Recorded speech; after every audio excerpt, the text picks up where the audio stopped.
take my big long sword and shove it up your demon hole. And I don't use lube on demons. Wait a minute. Can we talk about this? Can we talk about this a second? Wait a minute. Can we just, like, discuss it? Like, civilized people?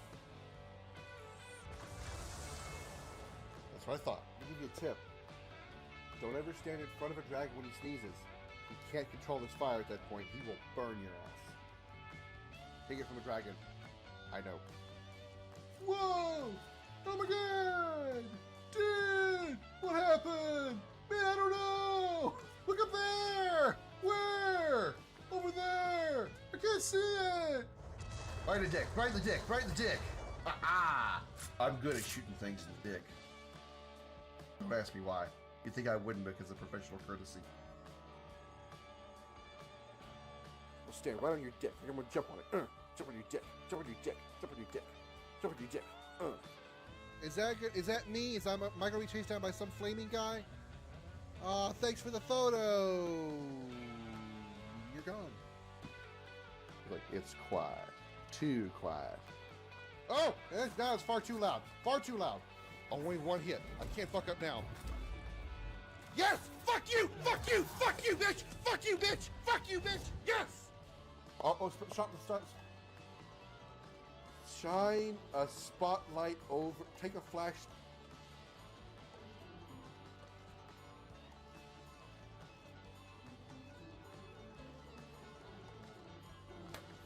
Okay, I turned my brain on.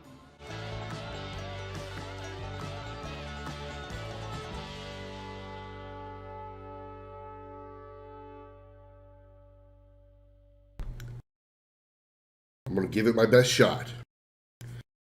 Everybody put your hands in the air and say, holy shit.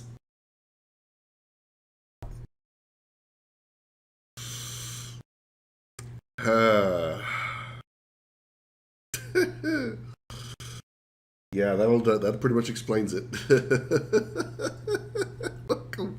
Welcome back to the Dragon Slayer, everybody. I know. Nobody's got to say it. Nobody's got to tell me. I know. I sound like shit. I know. I look like shit. I know. And that's even before the COVID hit. And those of you who haven't been keeping up with my Facebook page, I tested positive for the vid on Thursday. I haven't really had too many serious issues. Just basically just like a really bad like cold or maybe like a minor flu feelings. And my energy levels have been kind of up and down, but I feel like I'm on the upper side of it. So hopefully I'm getting over it. Try my best to, I still want to stream because I really want to finish off Final Fantasy IV. So that's why I'm doing it. So I do apologize for sounding so much like shit. Kaz, I would love to give you the cookies, but unfortunately, Mikey beat you to it. Mikey was first in the chat. However, you still have some Crimstones. You want those extra 10 dragon cookies. You know what to do.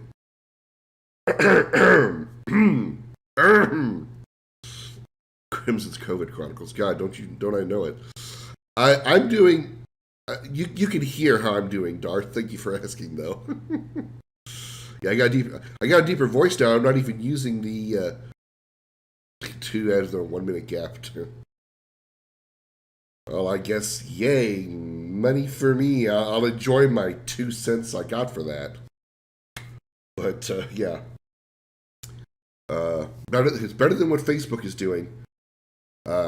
Scotty Blaze talked about a thing recently on Facebook, and I'm just like, I'm glad I got out of there when I did. Yeah, I've got a deeper voice now. I'm not even using the voice mod. I'm not even using my voice mod.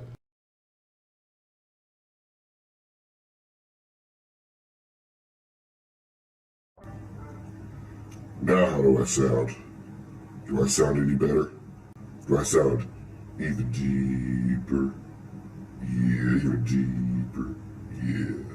Does it sound like my dick grew about 6 inches? Oh, yeah. That means it's gotten bigger, it's gotten longer, it's gotten blacker, but I guarantee you, it'll still be shooting light. Thank you for the hug, Tart. I appreciate that. Andrew said, yeah, it is still Subtober. Something like 30, I think it's 30% off subscriptions. So, by all means, if you want to, I'd always appreciate every sub that you guys offer, but it's not required. This show will always be free. Twitch getting rid of hosting in October. I did hear about that. I didn't read much into it.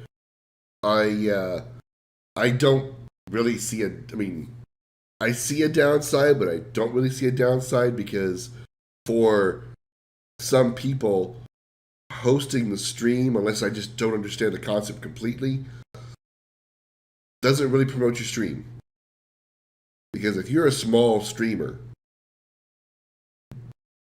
and you're hosting somebody else's stream, random people, when I say random, like even your best fans are going to come by your stream randomly and see somebody see you hosting somebody, and they want to go see them.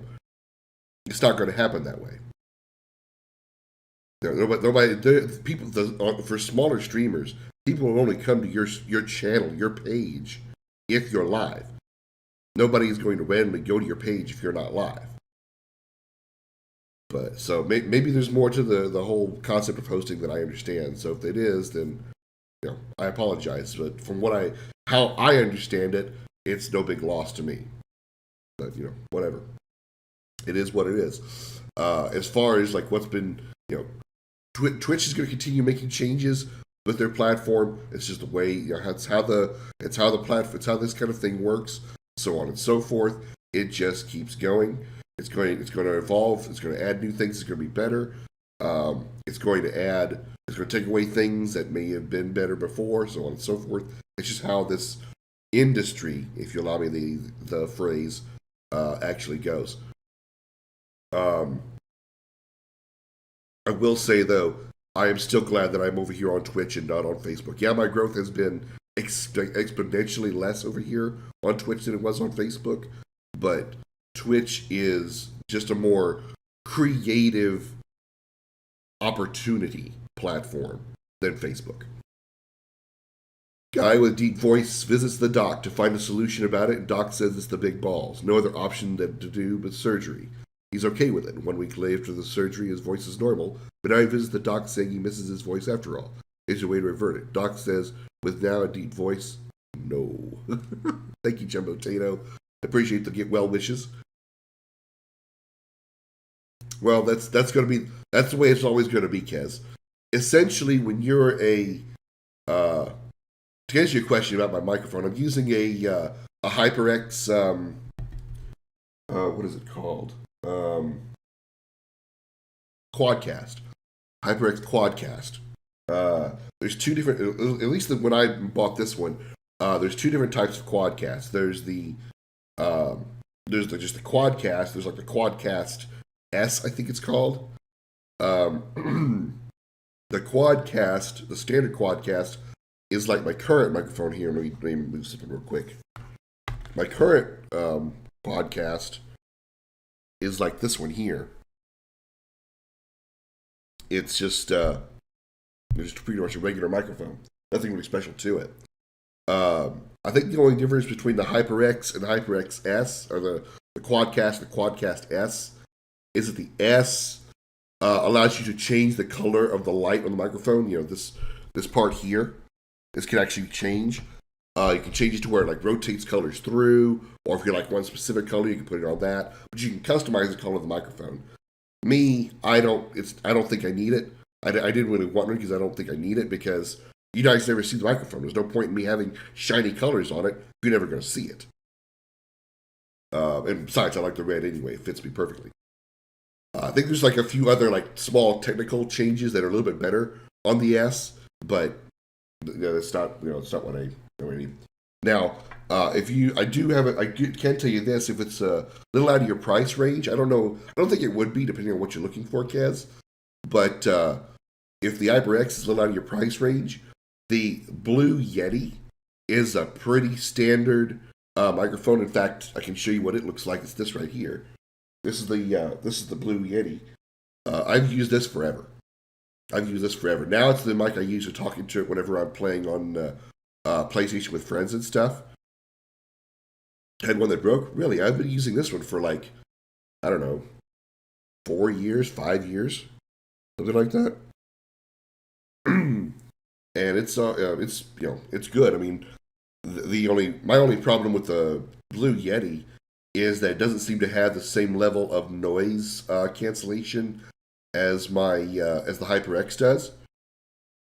I still have to put noise gates on the HyperX, of course, but the Blue Yeti seems to pick up a lot more background shit than the HyperX does. Like I've got a fan on and AC running or whatever. I mean, it's better than the Blue Snowball, mind you, but it is what it is. The Shure brother built was like $408 plus. Yeah, there's some microphones that are the HyperX and the Yeti are USB mics. There's another like connection called XLR that's like crystal clear. It's like you would be like literally being here listening to me talk to you. That's how clear it is. There's no synthesis whatsoever. It sounds like I'm actually talking to you without any modification. Very, very high tech. Very, very, very clean. Very clear. Very, very good stuff. I mean, but you see like the big streamers, big YouTubers, Markiplier, Jacksepticeye, PewDiePie, Maximilian Dude on Twitch. The big guys that do this for a living have those microphones because those are the perfect microphones. They have the audio on those things are designed for professional, they're professional microphones.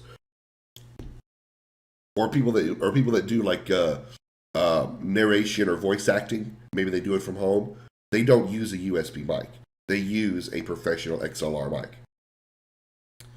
You can still do hosts until the month changes, but you already can use the replacement feature, which is promotion hype trains. So like that, basically the higher the level of the hype train, the more people will see your channel promoted to them. The score at the end isn't clear enough, but that though, I felt like level 5 was much more rewarding than level 1. Well, again, as far as that goes, it doesn't really affect me very much because in the little over a year that I've been streaming on Twitch, I think I've had one hype train. Might have had a second one. Can't remember for sure, but I think I've only had one. I got close one time, I think. I think I had like a hype train approaching just a few days before I got sick. But I think I've only had like one actual hype train. Have a good night, Kez. Thanks for stopping by. This is a tripod microphone with filter with USB connection and the sound in. I prefer my cheap-ass jack plug desktop microphone. Yeah, everyone has their preferences. I mean, I'm sure with the right talent and technological expertise, you could take the worst microphone in the world for the most part and make it sound like a professional XLR mic. With some limitations, of course. But you got to be like, really good expertise. Hello, Nix. Welcome in again. I do apologize to anybody for me sounding so absolutely horrid. If you can't stand my voice today, I completely understand you not wanting to be here. I am recovering from COVID. I still am positive right now, unfortunately, but I think I'm on the downside of it because I've gone through at least since 7 o'clock this morning when I got up. I really haven't had any issues other than like some nasal issues. I haven't really felt like I was drained of energy. Otherwise, I wouldn't be streaming. Other than just like having to blow my nose every once in a while, which a lucky box of Kleenex here, which I think is it's almost empty. Should have gotten 2 boxes. Oh shit. Host for what was making you show up, but not anymore. That's going to kill small channels over time. I don't really think people look like blue cheese.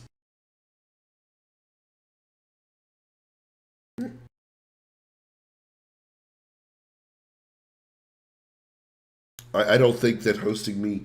I didn't get hosted very often. At least if I did, my notifications didn't work. But hosting didn't really seem to boost my numbers very much, if any at all.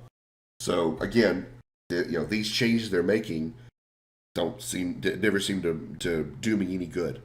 So I can't really say I'm upset about these changes that they're making because it won't. I don't think it'll affect me directly either direction. Anyway, what we're doing today is we're going to play some more Final Fantasy IV.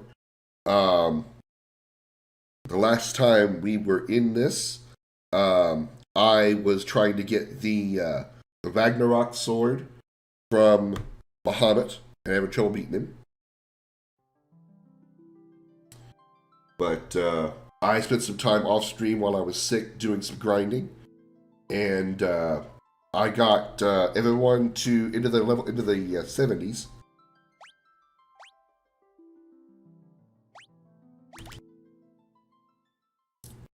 If there's anybody in here who has some Final Fantasy IV knowledge, I'd really appreciate some advice on something or some information on something.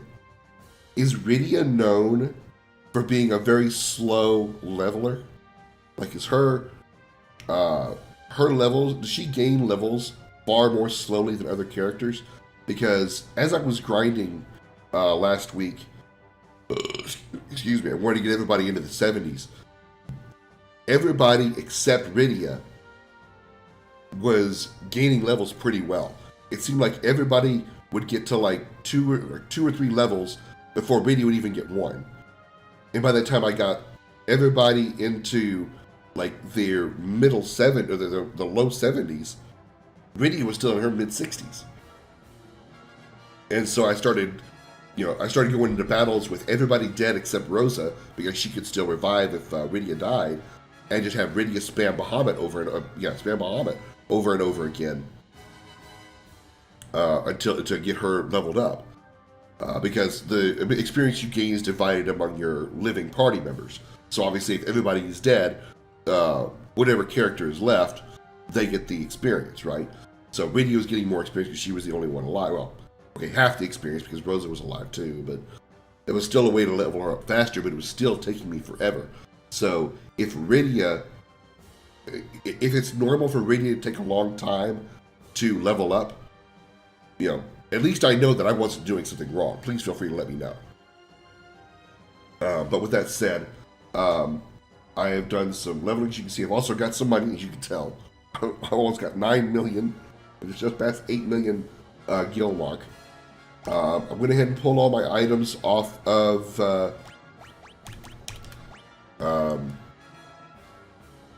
off the fat chocobo. So I have my Phoenix Downs, I have my tents. The only thing I don't have is ethers. So what I'm going to do is I'm going to go ahead and we're going to warp out of here, and we are going to walk our way back down to back down here because I didn't want to try to take on Dark Bahamut without ethers. So we're going to mosey out of here. Then we're going to come back down here and take on Dark Bahamut and see if we can get Ragnarok before we move on to the end of the game.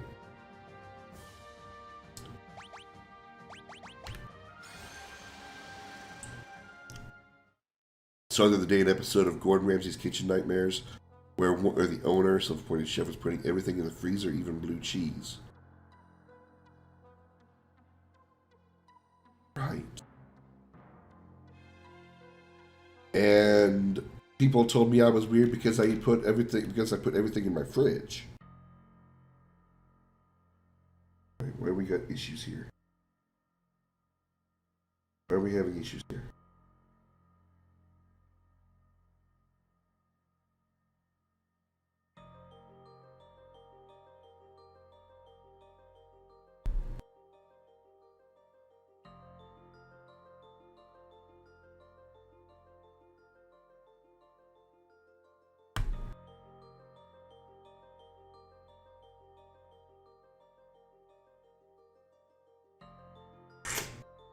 What's going on here?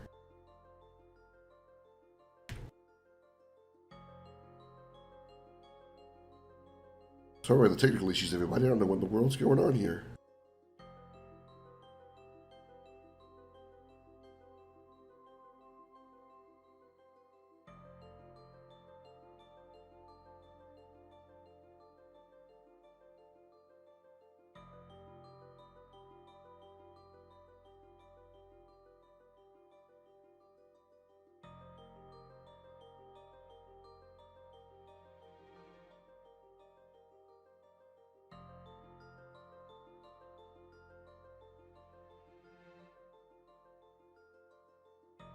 Well, frame rate seems to be fixed here.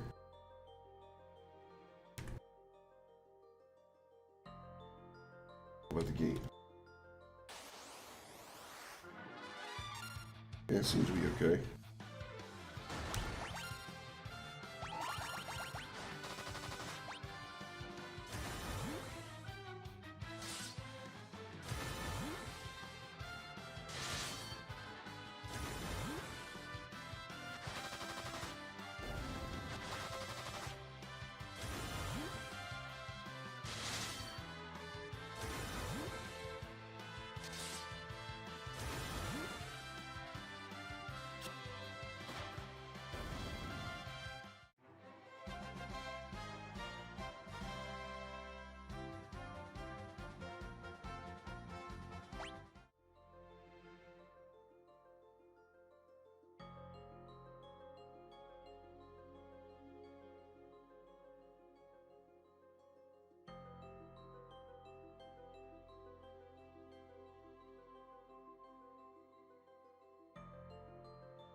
I think it's better. It looks like it's a little... I can't tell if that's actually the game or if it's... I think it's the game that's actually lagging, so it's not the stream.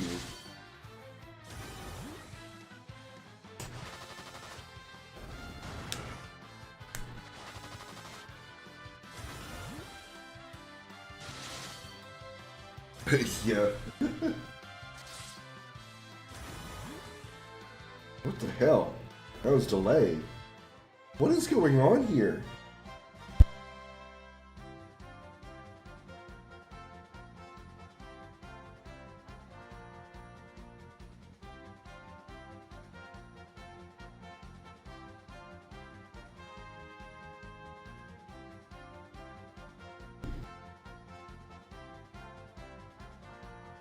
There is such a delay in what I'm looking at here.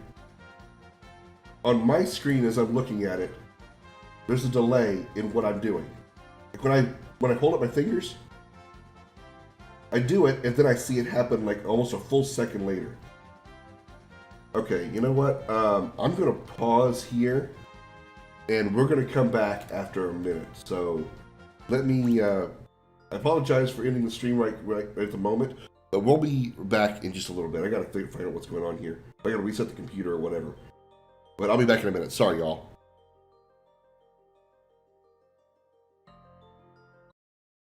Check 1, 2.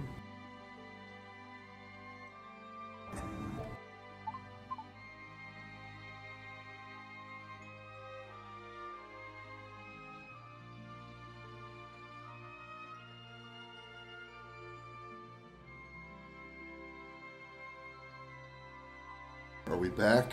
Are we back? Looks like everything's working now.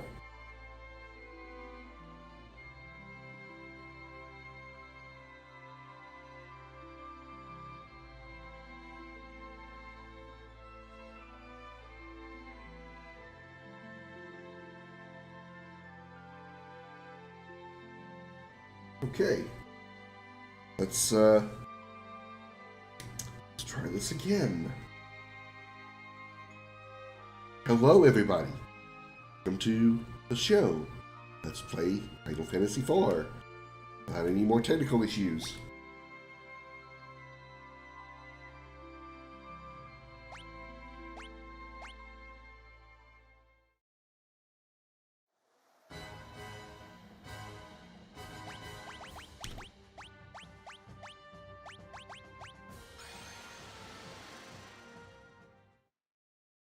Yep, we back, Mikey. Okay.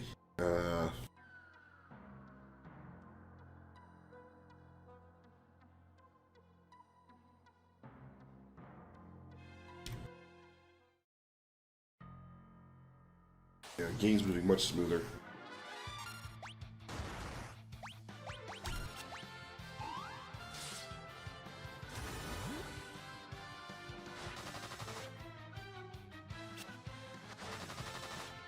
maybe from now on I just need to like restart my computer before I go live every time, just to be sure. It need to be much less of a pain in the ass that way.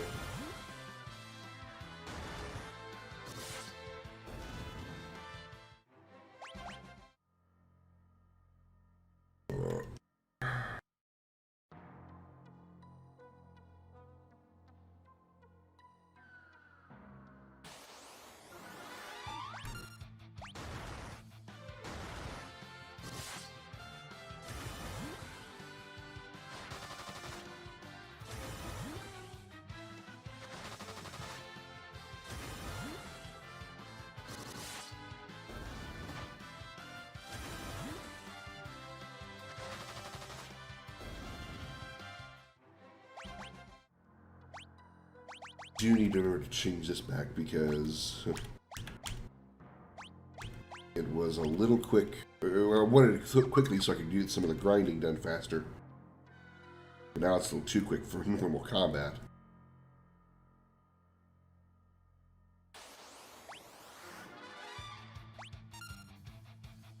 It's not. Let's just not deal with these guys. Just say I'm not in a mood for dessert.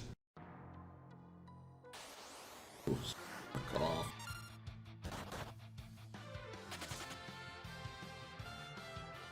One step away from the ship.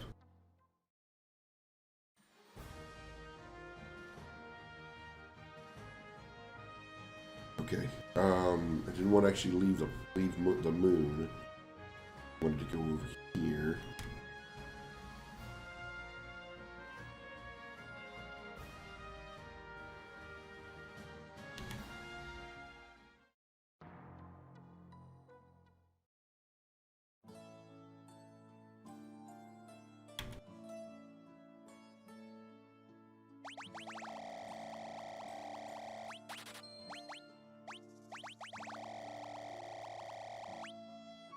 I can literally buy 88 dry ethers, which maxes me out.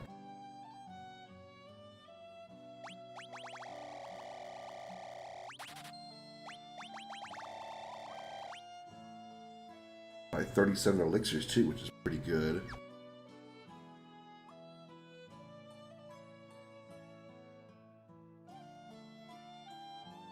I think I'm gonna do that. I'm gonna go ahead and buy 37 elixirs.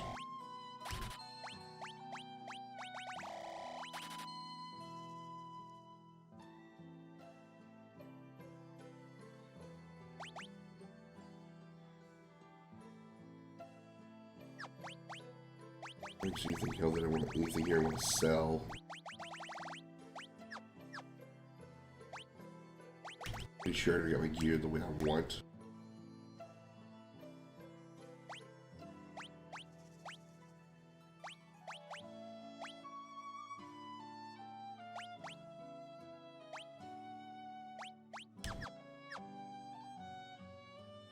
Thank you for the love, Josh. Appreciate it. Welcome in. Good to see you.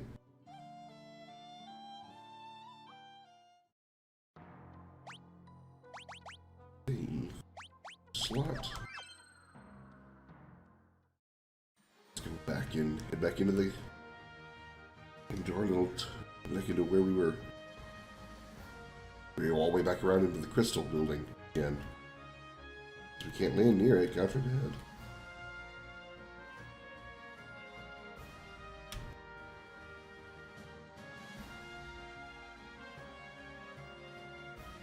But Bryce, thank you for the like and the love as well. Again, I apologize everybody for sounding rough. Still trying to defeat the COVID.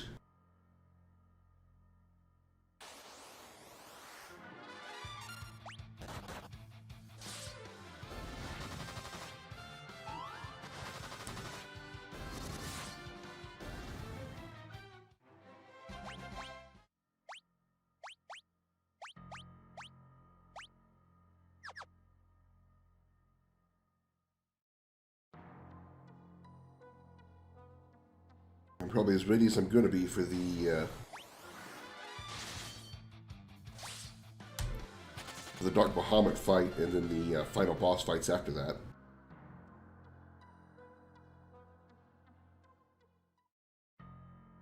Yeah, Josh, I was tested positive on Thursday. Fuck these guys, man. I've been feeling a little rough the last couple of days. Nothing too terrible. Just more of an irritant than anything else.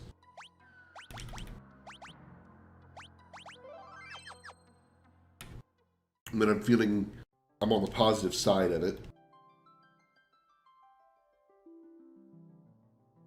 And I mean, like, I'm on the good side of it, not the positive side. I'm more positive that I'm getting better.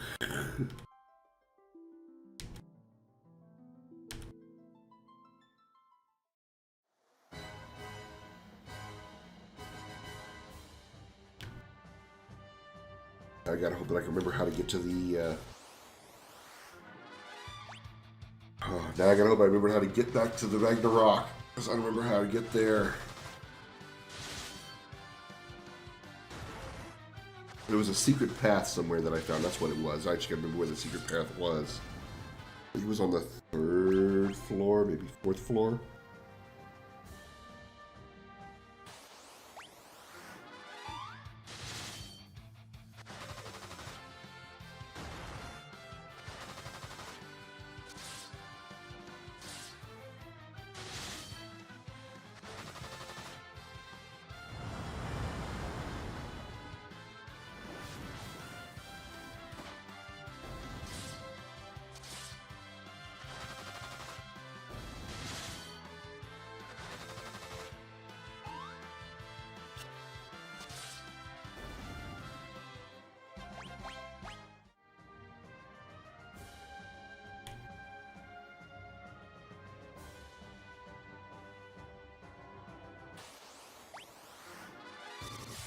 Hello, Silver Dragon.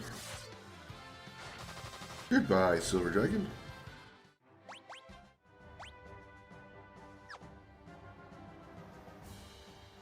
I think this is...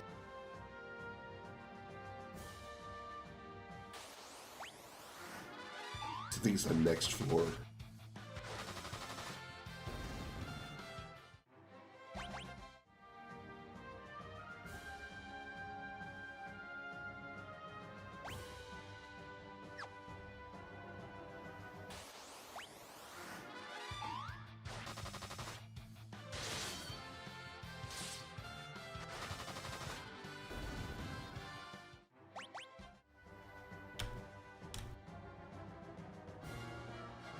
Let's see. Down here. Oh. Okay, this is the right floor.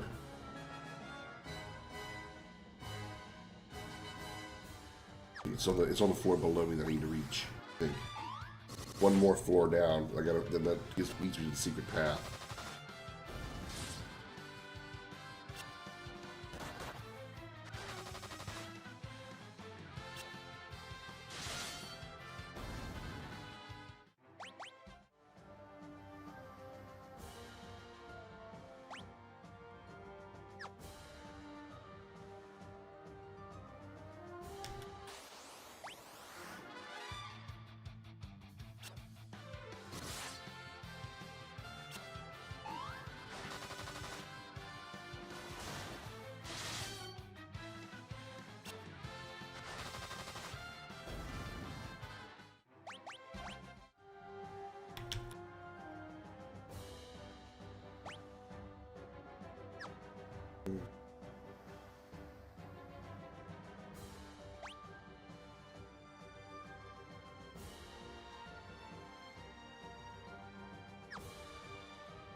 I actually want to go down.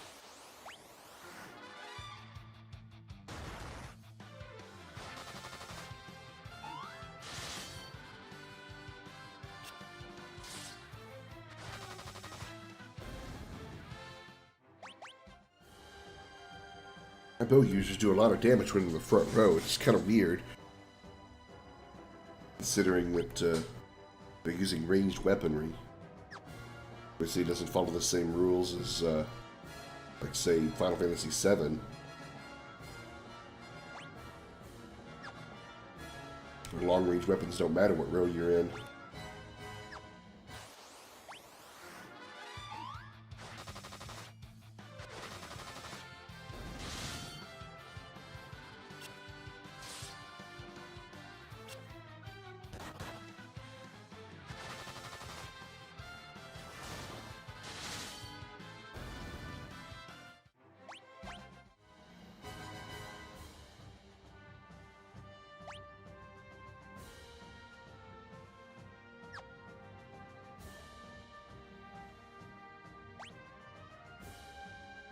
This is the floor.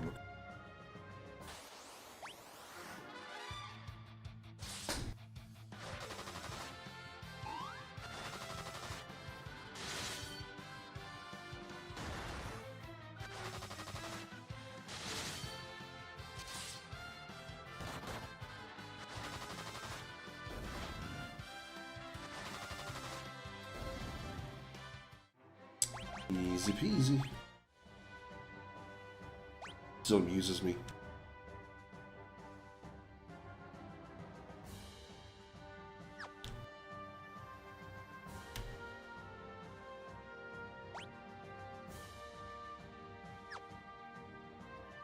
Here to the portal.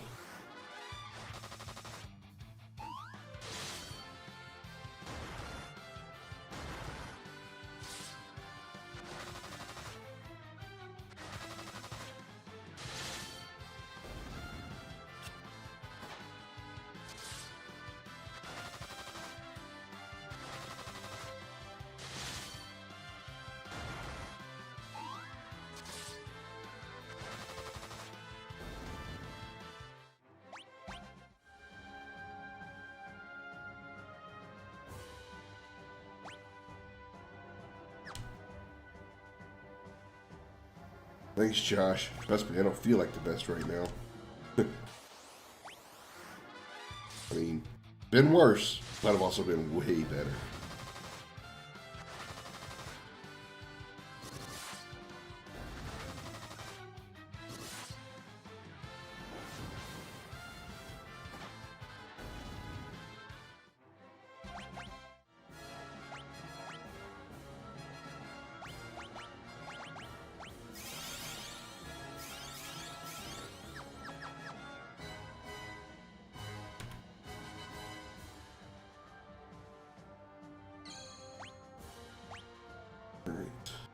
There's a cottage.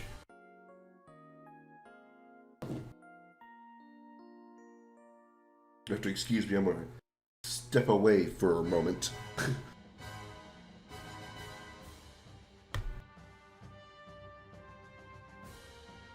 Let's do this. This segment of the Dragon's Lair is sponsored by Morningwood Sporting Goods. We've got your hardwood. Northman Southern Westfield Dumpers. We'll dump your hot load. And by Big Dick's Aircraft, Ships, and Submarines. See your local ass dealer today.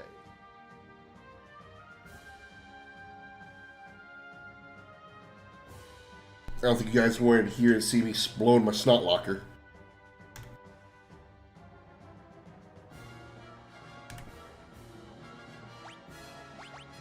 Ooh, a little bit of wooziness. There was one thing that I had quite a bit of, especially Wednesday before I left work. I would like stand up and I just get really dizzy. Damn it, really? Not really dizzy. Dizzy's not the word to put on it, but woozy, like lightheaded, sort of. Sort of like the feeling of being dizzy, but without the spinning feeling, which is more like my head just wasn't there. Excuse me, sorry. Alright. Ragnarok. Dark Bahamut. Take your Wolverine.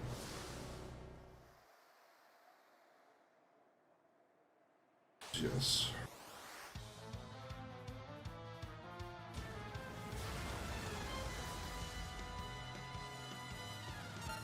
Much less damage. Okay. Or much more survive, it is. Oh, wait, don't sun it. That's right, don't sun it.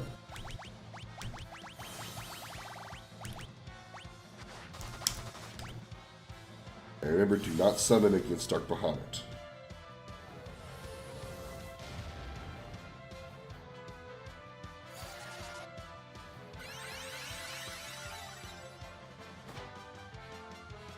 Hi Choco, thanks for stopping in. Good to see you. How's your move going?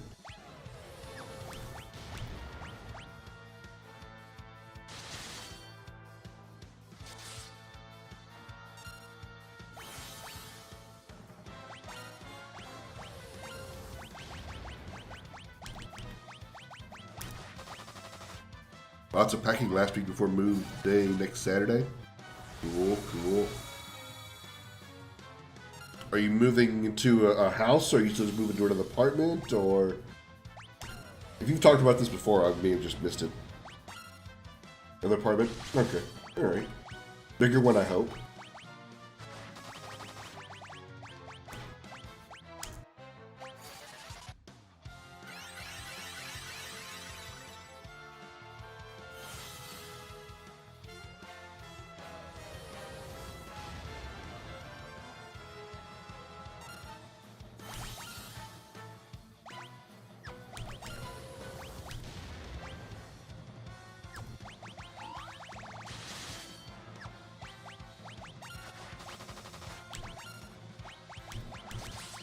So you would break that shield, so you don't do any good. You'll probably just put it back up, but...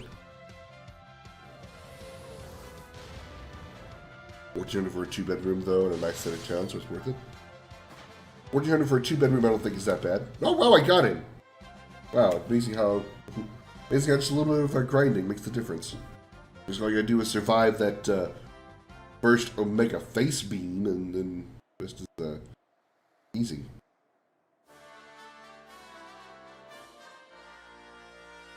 Yeah, with apartment prices going up, I'm never going to be getting out of a 1-bedroom apartment.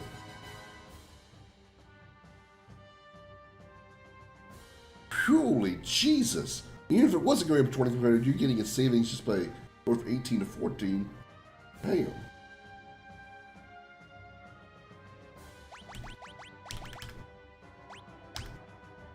Ragnarok. A holy sword feared by monsters that was once sealed. You know what else is a holy sword? No, not really. Not at all. No. North Dallas, yeah. Well, yeah, I believe that. I mean, it's North Dallas. It's the only place that's more high end than North Dallas is like Highland Park and what was the other park? Highland Park and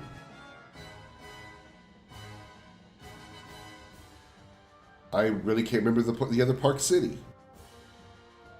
University Park. Holy crap! Good God, it's been that long since I left Dallas. I can't remember the name of University Park.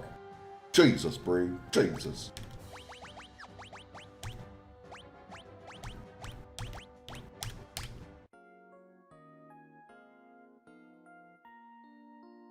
Yeah, they've more than doubled.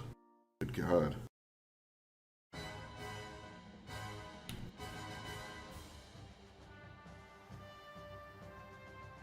Yeah. I'm never going to have a place of my own to live.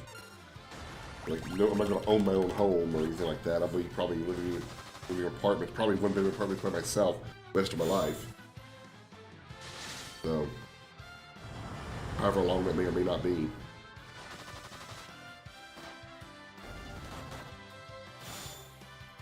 So, it is what it is, I suppose. Life is expensive.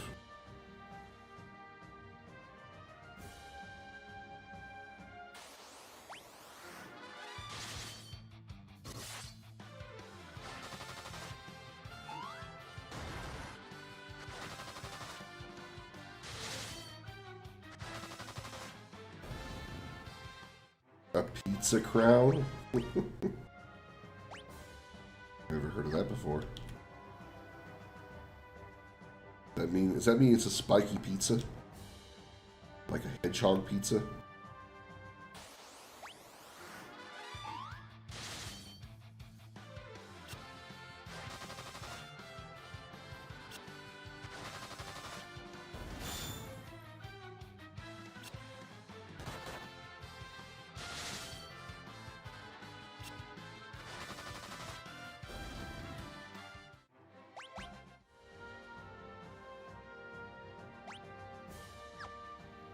Here and this guy in the face, stab him, shoot him, poke him.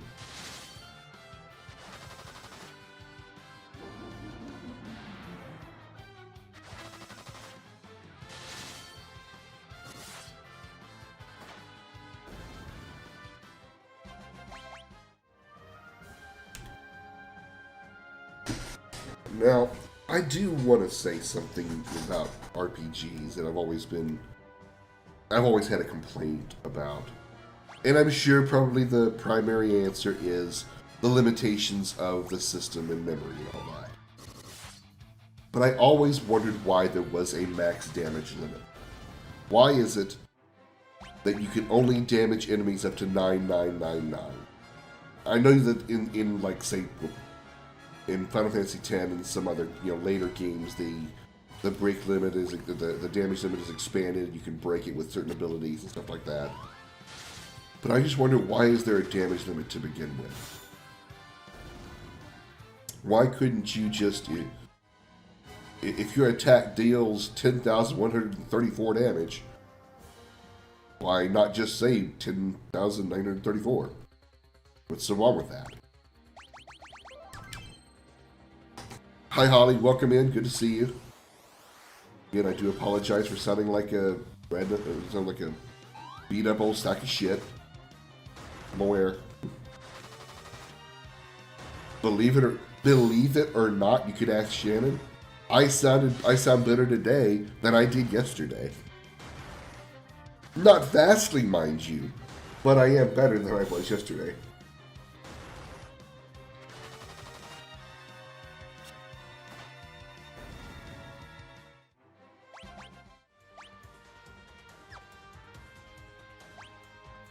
The right way. Oh, there's a chest over there.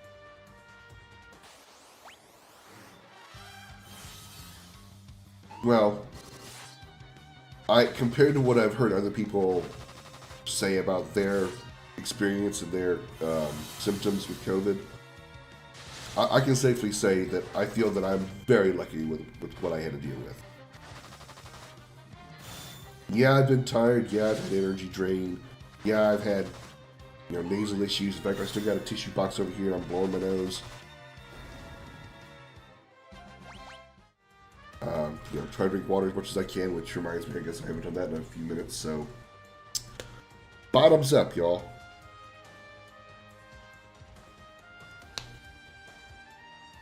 Been drinking orange juice, but also having taking some Dayquil, because I hate trying to take NyQuil. Even if I'm trying to go to sleep, I hate taking NyQuil.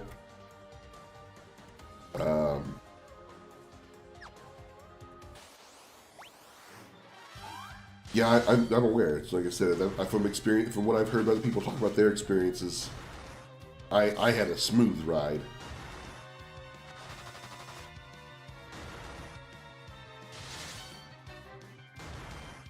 This is actually the first day that after waking up this morning, I felt,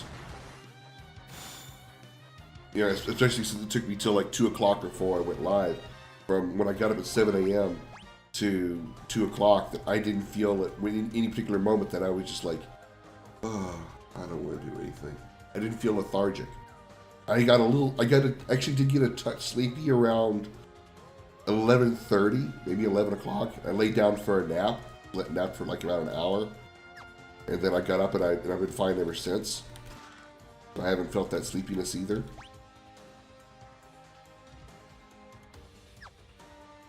So, yeah. Kid got a couple weeks ago. It was like a mild flu. Coughed right in my face, too. Never got it. Well, there are some people that get infected with COVID, but don't have any symptoms. I think I might have been that way for at least a little while. Maybe I just got like I got affected this time by it or whatever. Because back before I left Nebraska, I was in very close proximity with somebody who was positive with COVID. About like he actually started getting sick with his symptoms like 2 days after I saw him, and I never had any symptoms whatsoever. This is actually the first time I've had any kind of symptoms from COVID, and I'd also heard that when you get your vaccination, if you get a pretty bad headache from the vaccination, that there's a pretty good chance that you at some point were positive with COVID. You just may not have had any symptoms. And I had a pretty good headache after my second vaccination. So I'm willing to bet that this time isn't my first time I was actually positive. I just was asymptomatic. I didn't have symptoms.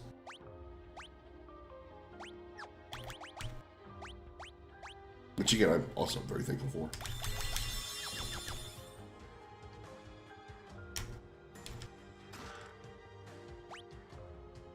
I can say one thing about that. I mean, I don't like really giving myself compliments, especially about things I can't control, like my immune system. But I can say that is one thing I'm glad of and I'm blessed with, is whenever I do get sick, I seem to recover very quickly.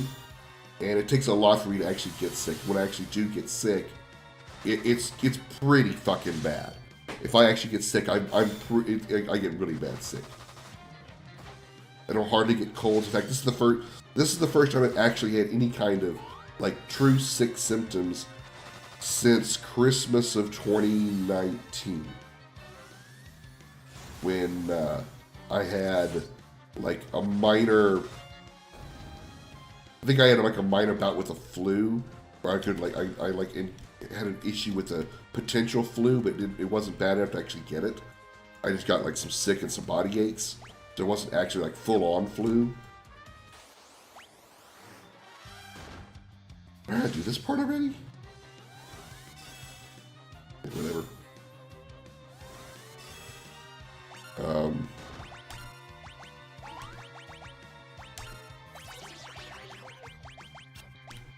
Spell.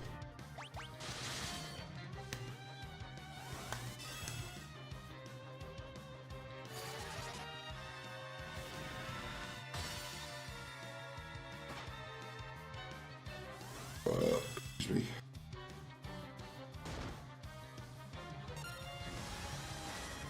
So he actually does something other than just cast Protect on himself.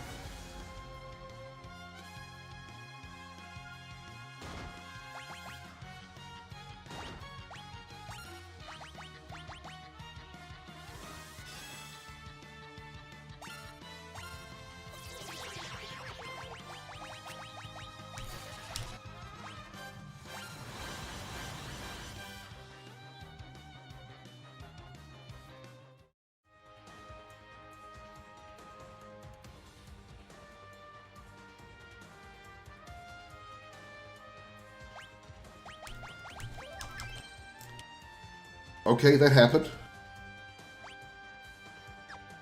Thanks, Confused Cecil, for doing that.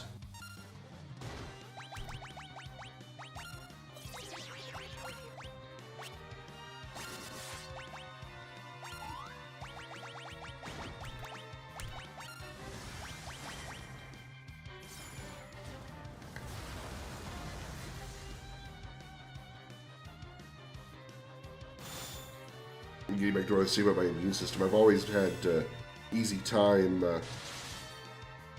avoiding getting sick, and when I did get sick, it usually has to be pretty bad, but I've also recovered from it pretty quickly as well.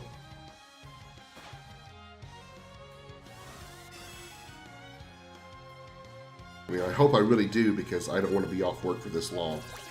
I had to stay home Thursday and Friday because I'm positive, and I checked this morning and I'm still positive, but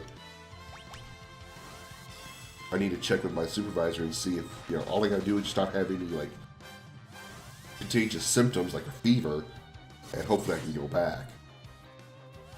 As I only have a few days of sick time, and I can't spend it. I can't spend it all, or I can't run it all out and not be able to go back. Hey Chef, welcome in. Good to see you, by the way. Yes, the dreaded vid. It got me.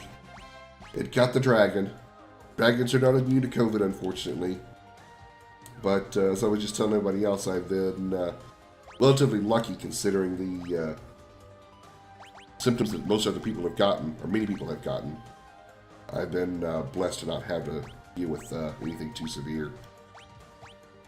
Which is why I sound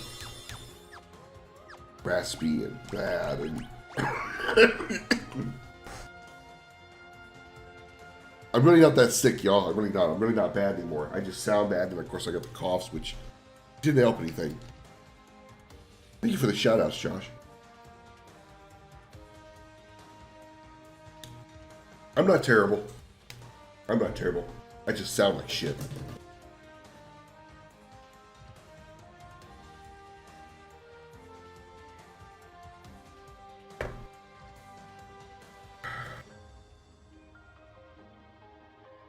My last 2 Kleenex.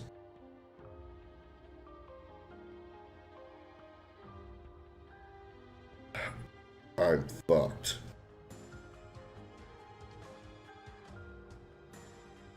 And no, I haven't been using these Kleenexes for what you think I've been using it for. Every one of these has touched only my nose. I promise. I swear it. I have not once shot any fluid out of my body anywhere else except for my nose into one of these.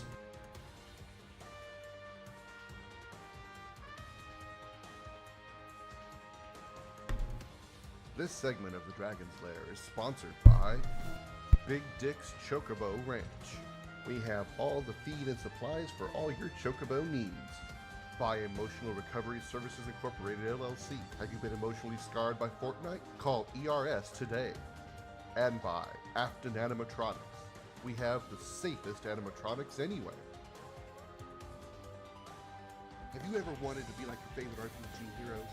Now you can, with Dragon's Combat Academy. You too can perform the most powerful attacks in RPGs. Learn Cloud's Bravery, Zidane's Grand Lethal, and Orin's Bushido. Want to try something more challenging? Ask about our advanced classes. Master the techniques that utterly obliterate your enemies, like Necron's Grand Cross and Sephiroth's Super Ninja. Call the Dragon's Combat Academy to sign up for upcoming classes today. And sorry about that, Chef. I don't think you guys want to hear me blowing my nose and hacking up along. So, yeah, I didn't think you guys want to hear that. So, I didn't really go anywhere. I was still here. I just, you know. So you guys didn't hear the elephant in the room. And by elephant, I mean my nose as I blow it. Apparently, I sound like an elephant when I blow my nose. I've been told that before. Okay, let's skip this cutscene because we've seen it 1,000 times.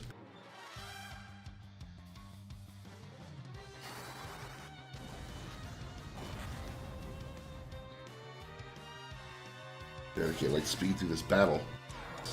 I am Chaz. Despite how I sound, I am alive. Despite the audible evidence to the contrary, life has not escaped my body yet. The vid has not defeated me yet.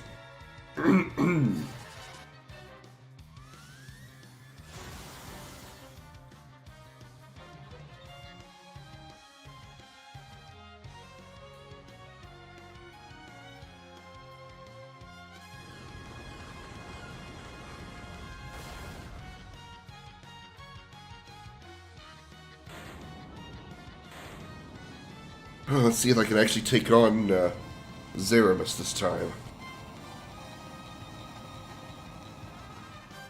One thing that bugs me about this is that every time, if you do lose to Zeramus, you have to go through this entire cutscene again.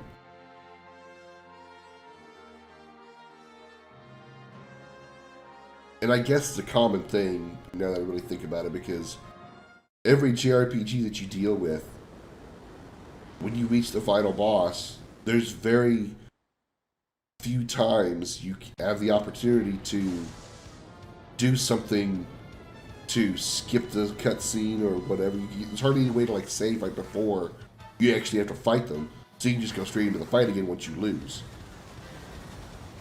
Are you streaming when I'm awake? Normally wait till stupid o'clock my time to go live.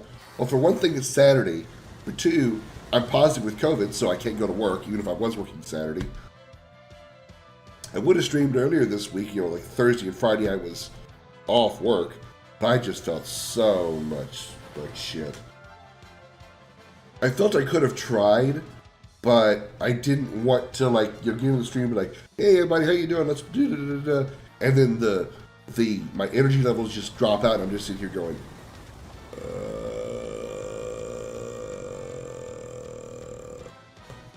So, yeah, I decided not to. Today is the first day that I was able to actually, you know, stream and play, and I feel like I'm going to be turning into a undead zombie here. in-boss cutscenes so many times in this game. Yeah. This will be like, I think, the 4th time I've done this.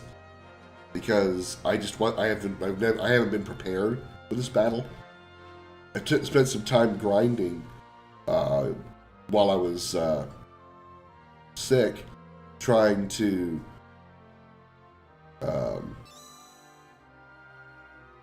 get leveled up enough to take on Dark Bahamut, so I could get Ragnarok. But hopefully those levels will help me in this battle too. Only day is game day, but it's international weekends and the boys are just off. Hey, that sounds good. Sounds good.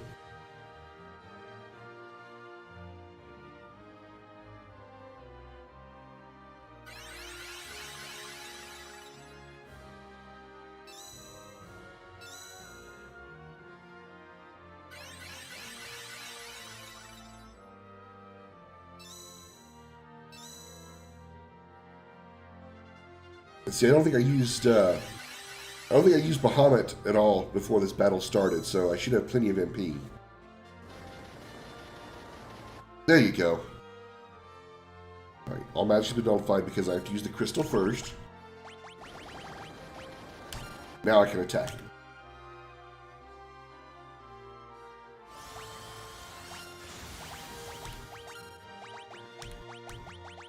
Bahamut.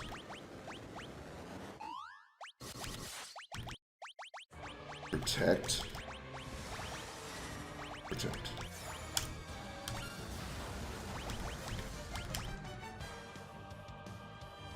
Let's hope this doesn't turn into another Necron fight and I spent 6 hours doing this shit. Me and final boss in Final Fantasy usually don't get along. Well, okay, I really can't say that. But 1 and 2 final bosses weren't that bad.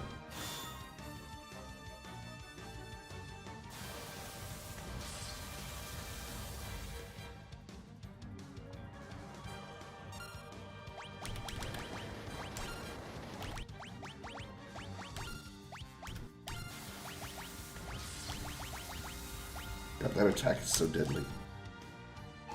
God damn.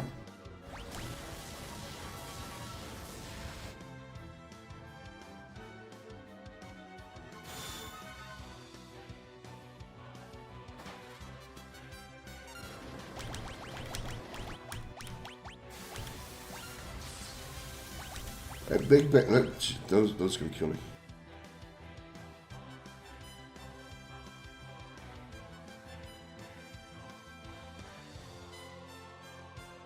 Well, I can definitely say I lived longer this time than I did the first time I went through here. By the way, I just want to make one thing clear. Zeramus, that's one ugly fucking dude.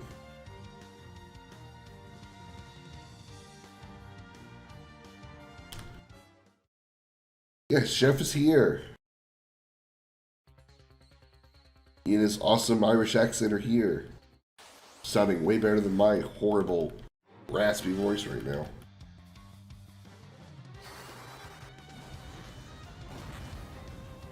Probably should have turned off the,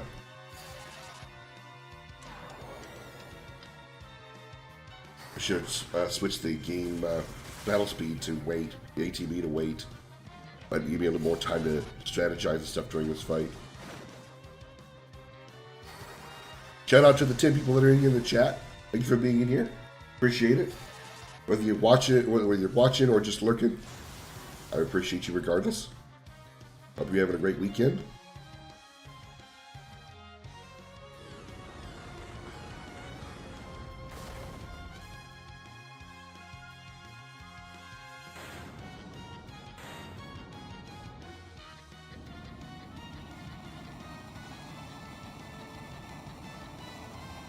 My accent? This isn't this raspy voice isn't an accent.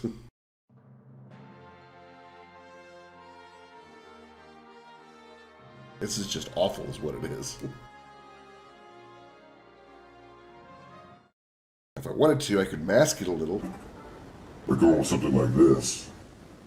This is, this doesn't sound so bad. This sounds almost, Sexy. Yeah. Isn't that right, ladies? Y'all are wet now, aren't you? Yeah, I know it. Yeah. We can be like Sex Master Dragon. Yeah. I'll make you so wet your pants will just slip right off. Oh, yeah.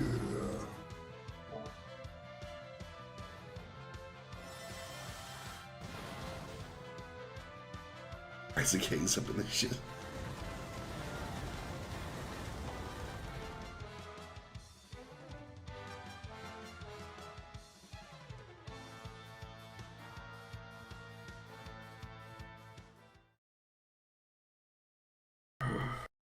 Fast forward.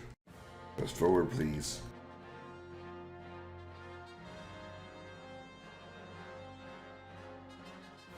I really hope I don't have to go back and do more fucking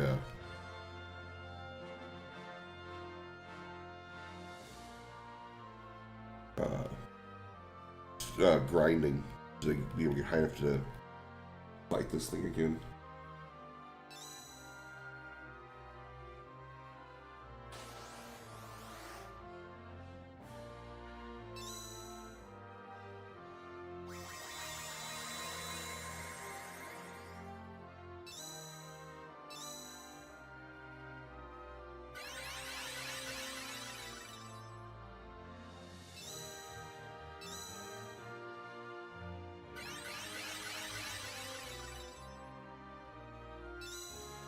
Our Krim the dragon sounds like Satan.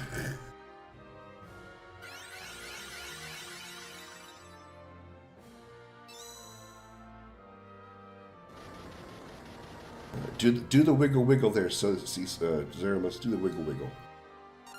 Everybody do the wiggle. Wiggle wiggle wiggle wiggle wiggle.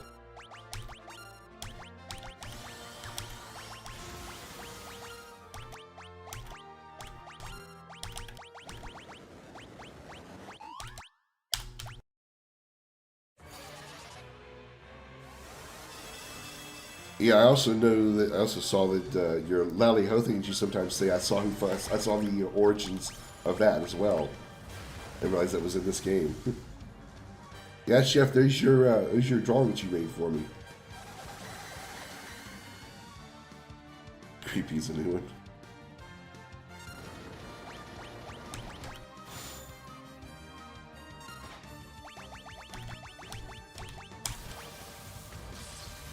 Maybe I'm using, I'm using Protect. Maybe I should start with Shell instead. Because I bet that both those Big Bang and Black Hole are magic attacks, so I'm using Protect first, which is a waste of time.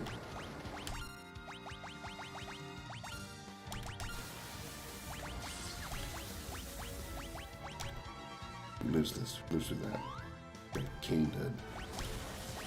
Oh, Cecil don't live through that though. Yeah, you're right. Okay, Black Hole doesn't do any damage.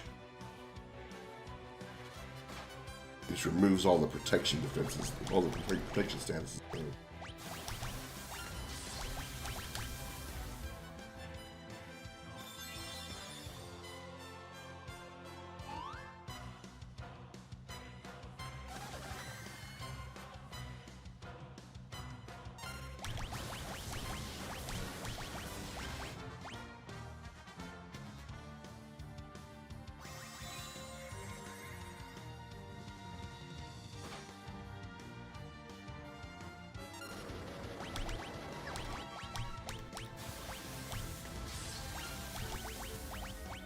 Die from that.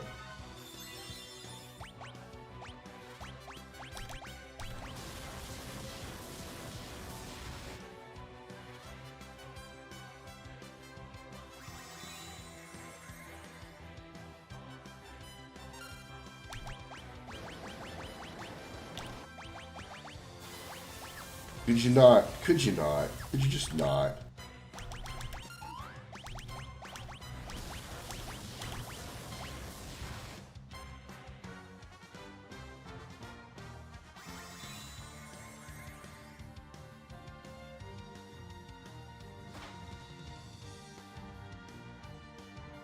Why did he just heal for 9999? Why?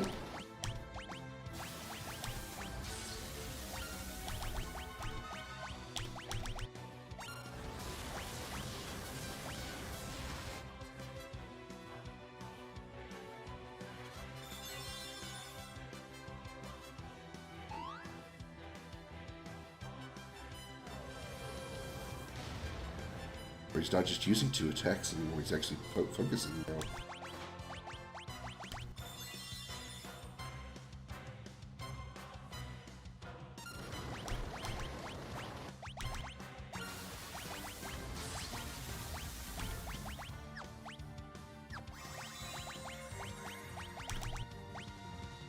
I can recover from this. I can recover from this.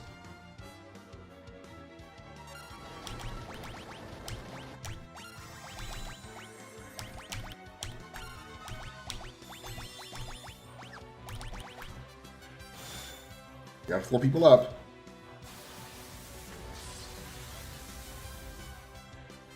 Ozma and Necron? I don't think it'd be better as Ozma.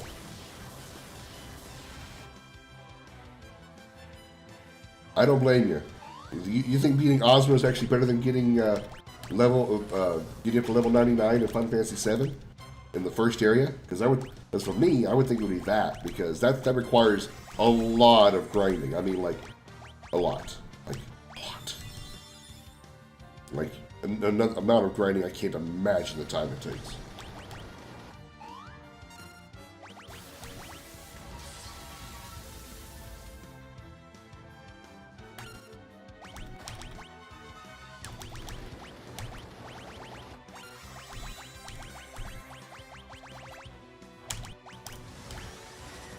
Come on, get that heal down. Get that heal down. That wasn't what I wanted. I didn't want Chocobo. God fucking damn it.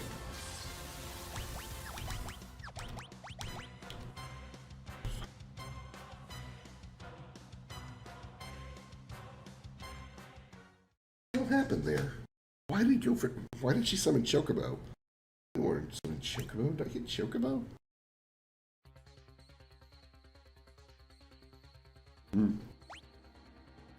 The time would have been what made me go, wow, that's a lot. Okay, let me go ahead and switch the battle mode back to wait.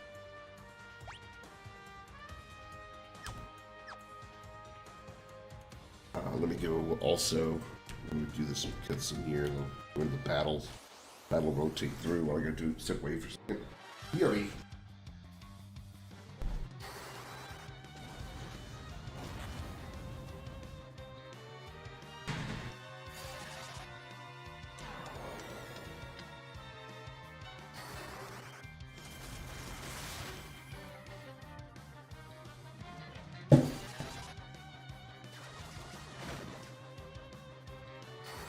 Level 99 was just monotonous. Fair. That's fair.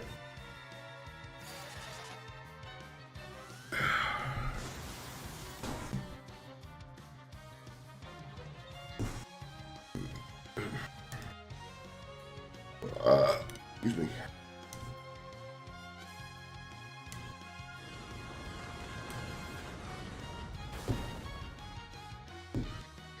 What I have to say though, I'm pretty sure I can say safely that this is probably the most difficult final boss I've dealt with.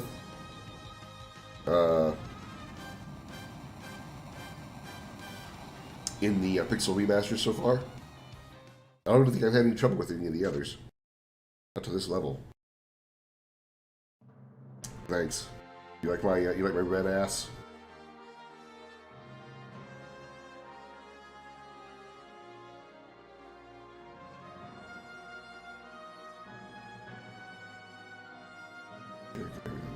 Here.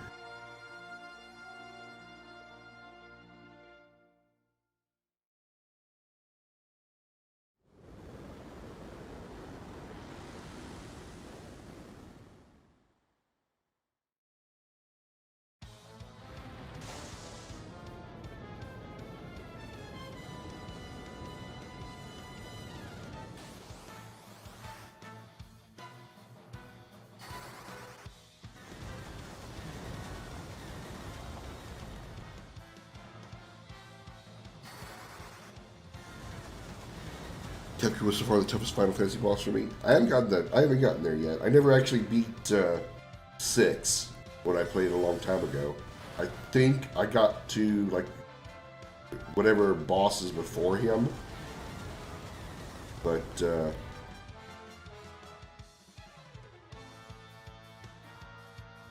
It'll still essentially be a blind run when I get there. I don't know that you need to grind to 99, but I know grinding to 70 certainly hasn't been enough yet.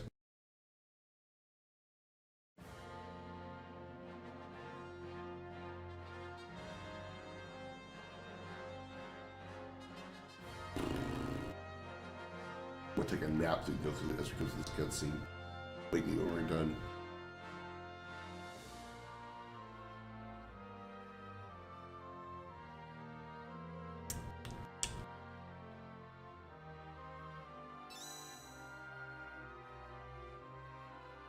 Hey, don't look at me weirdly. I've seen people that stream when people watch people stream that are asleep. Yeah, people have had live streams while they're asleep.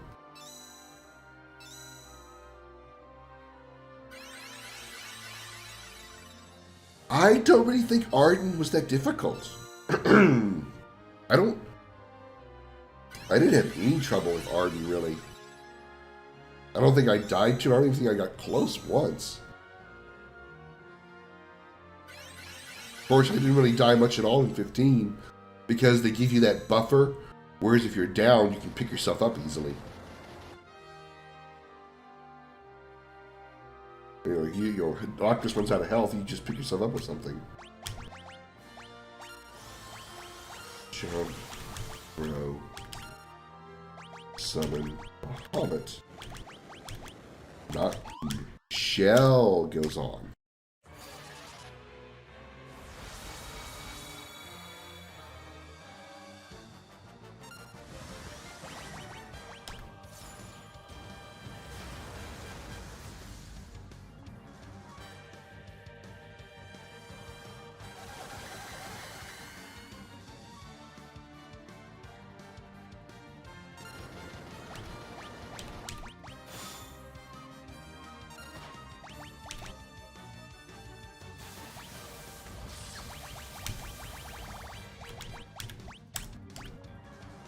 Damn, I lost my damage meter right there.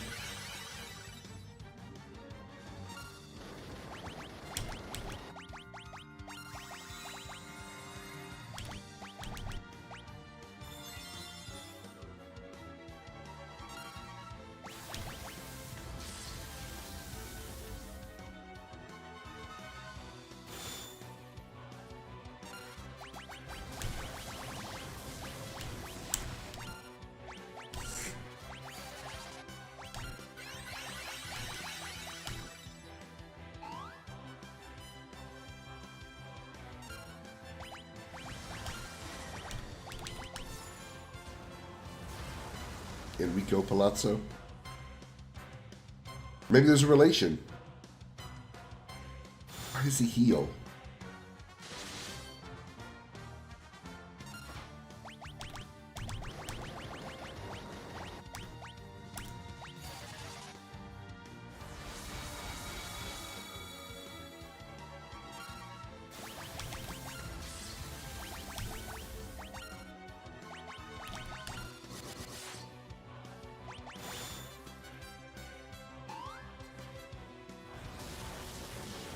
I think that nullifies my defense.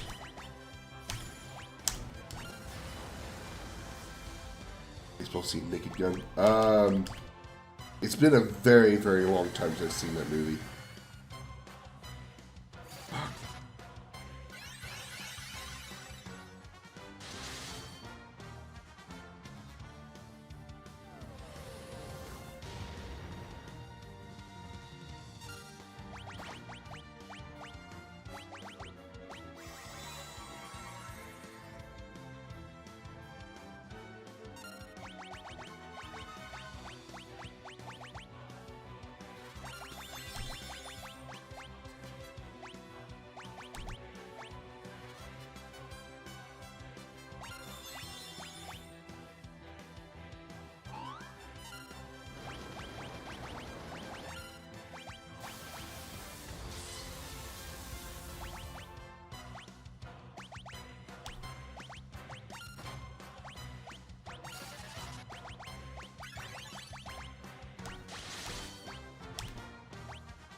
Hey, Josh, the man's on a bit of a break. He didn't have to make any food today.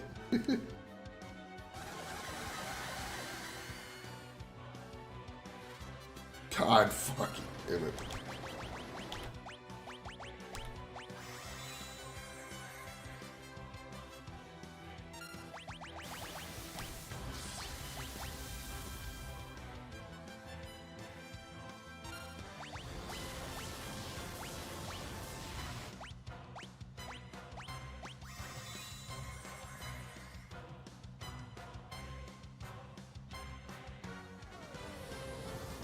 You're a dick. What a dick.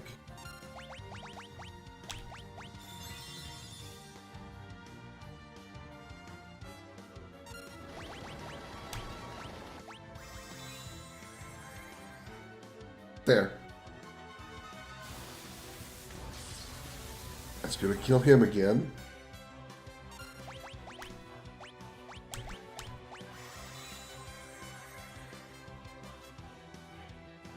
Oh, okay.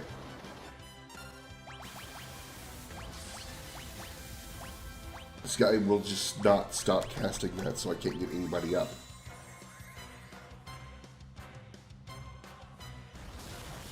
At least he changed his attack pattern.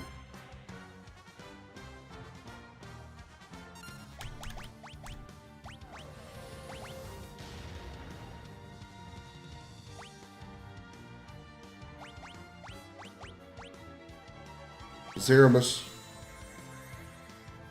like for realsies, man, you're a really, really huge pain in the dick right now.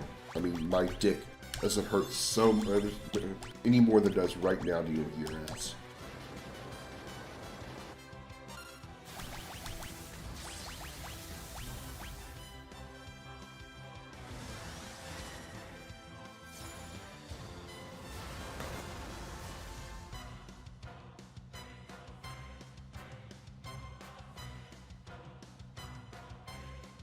Oh, he uses Meteor.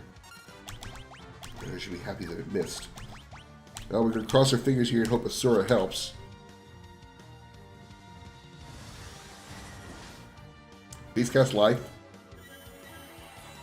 Oh, Asura, thank you so much. Oh my god, thank you so much.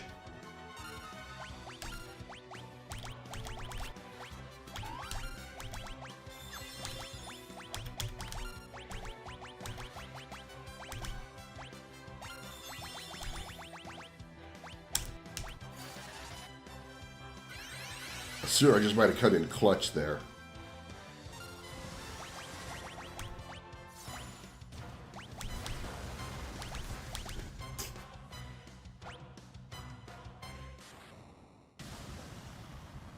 She did.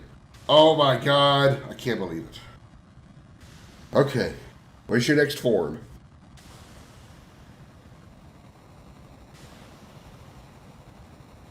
Asura came in so clutch there. If she had used anything else, it would have done me any good, but she used life to res everybody. As long as evil exists in the hearts of the living, I cannot perish. Grah!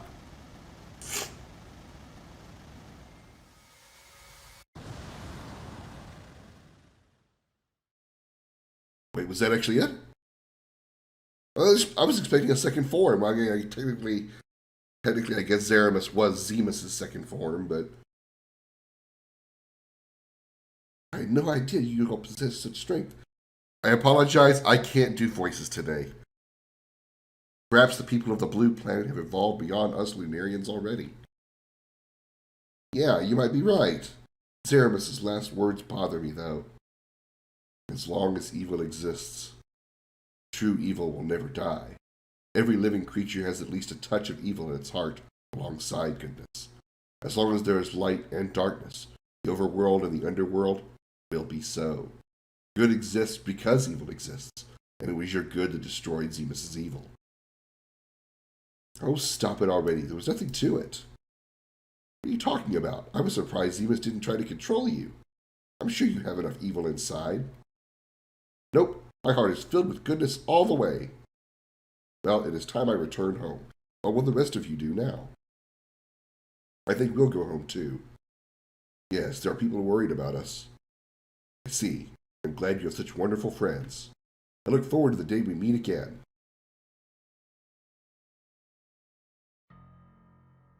May I come with you? Wish to join me? Yes, I cannot return home, not after all I've done. I would very much like to meet my father's people. Ah, yes, Lunarian blood flows in your veins. Very well, come along. But you must be ready for a long, long sleep. I am. Thank you. You sounded very worried when you called my name, Cecil. Does that mean you've forgiven me? How foolish of me, of course not. I've caused too much suffering. We are off to spend many years in slumber. We pray that the blue planet will be peaceful forevermore. Come. Yes. One word. Conversations are such. Dramatic. Uselessness. Are you certain you want to part this way? He's your brother. Goodbye, everyone. Cecil. Don't be a douche. Go say something to your douchebag brother. Goodbye. Goodbye, my brother. You're still a douchebag. Cecil. Thank you. Make me feel like less of a douchebag.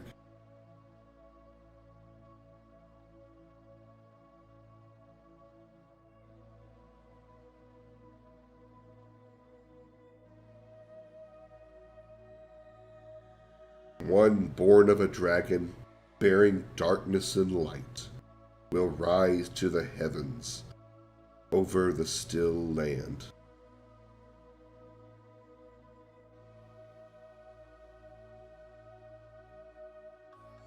The moon's light eternal brings a promise to earth with bounty and grace.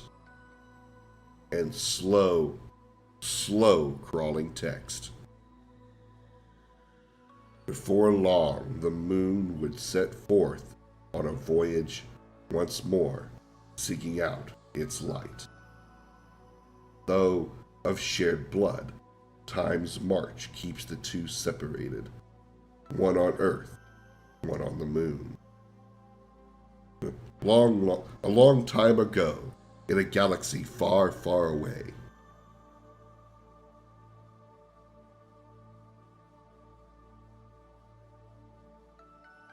the final frontier.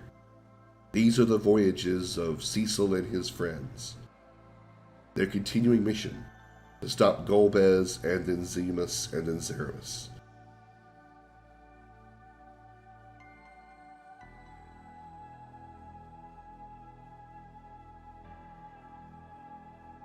How do we get back home? We shall begin today's training. Yes, sir. Where's Palom? Oh no, not again.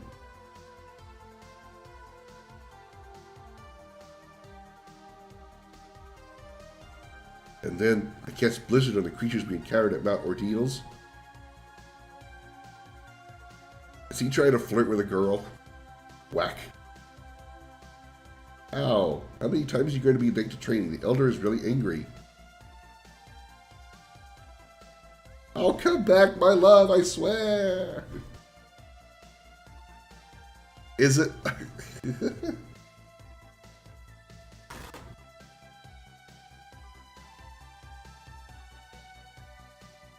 Yeah, it kind of is. I think it is. How many times do I have to scold you before you learn? It will be years before you're even half the sage Tella was. As punishment, you must train twice as hard as your sister today. That's not fair. I think it's very fair.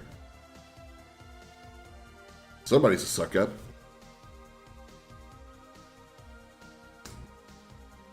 When will you come to realize that you have responsibilities? You are heir to the throne. I know, jeez.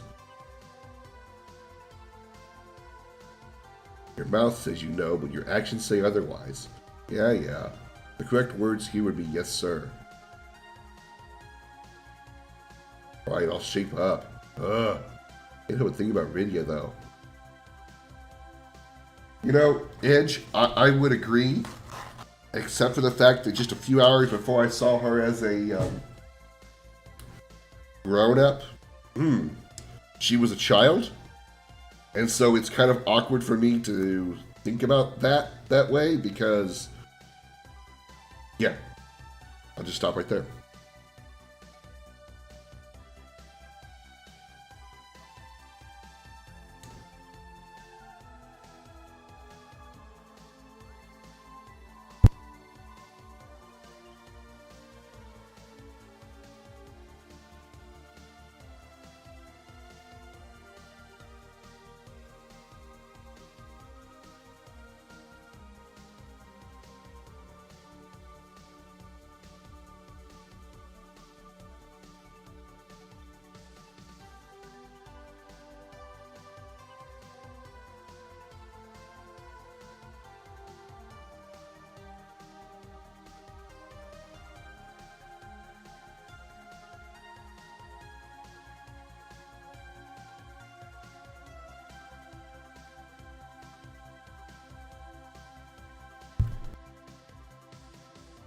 Yeah, I understand what you're saying about that, Chef. It was awkward. It was weird. I wouldn't say awkward. It was weird when she had that almost nude scene in like one of the really later seasons.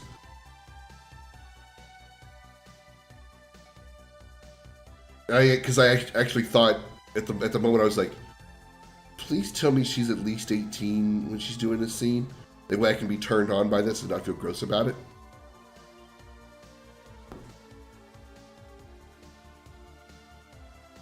You are queen now. Try calling me my king instead of honey.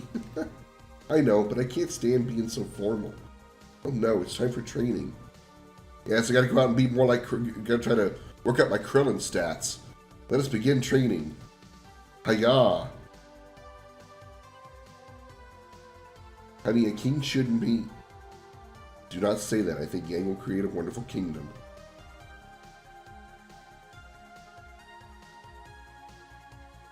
She didn't really look that much older, that's for sure.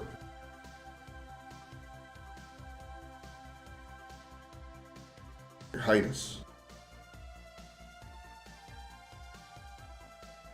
Play the song about the paladin again for us. I will, but only after I finish my work. You want the castle back the way it was, right? Yeah, it's a promise, right?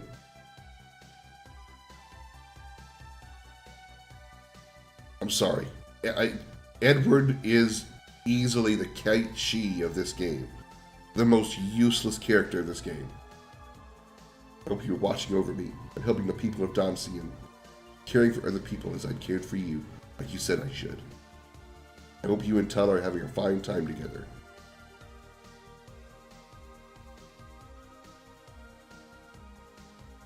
Tally-ho! We need to repair the castle with great haste. Your Majesty, we don't have enough materials. Take apart the tanks and remove any useful pieces. There's no need to worry about war anymore. Yeah, okay. Father, I wonder how Cecil and his friends are doing. I almost forgot to tell you. It seems Sir Cecil and Lady Rosa are to become the new King and Queen of Baron. Oh my, we have been invited to the coronation ceremony. How lovely. Your Majesty, you're not helping fix the castle at all. Dude, you were like 2 seconds away, and he was talking to his daughter for like 3 seconds, and you're giving him shit about not helping with the castle. What were you going to do in those 3 seconds he was talking to his daughter that was going to make this place look any better than it is? Give the guy some slack. Oh, coronation ceremony, how current? Yeah. It took me a second to realize what you were referring to, but yeah, you're right. Although somehow I got a feeling that Cecil is going to be slightly different than the new royalty. Just like I don't see Charles wearing armor. Not like that.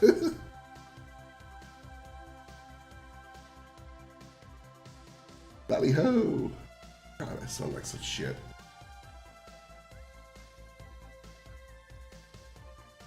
Cecil. Oh, he's got his helmet off. He's a blonde. Whoa. I cannot bring myself to face you both. Not yet. I must test myself as you did, Cecil. I bow to ordeals. I will train until I have surpassed my father as a dragoon. Only then shall I return to Baron.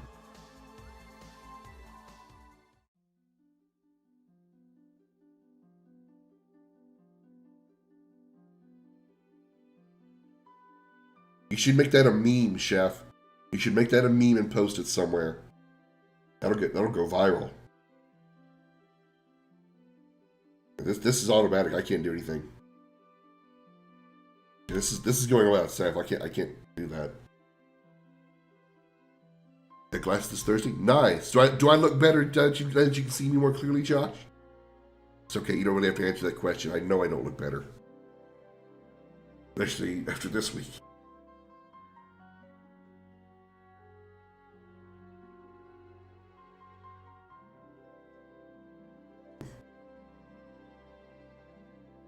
So the solar system that this game is based in has 3 planets, and one of them has 2 moons. Meanwhile, on the moon, excuse me. Oh.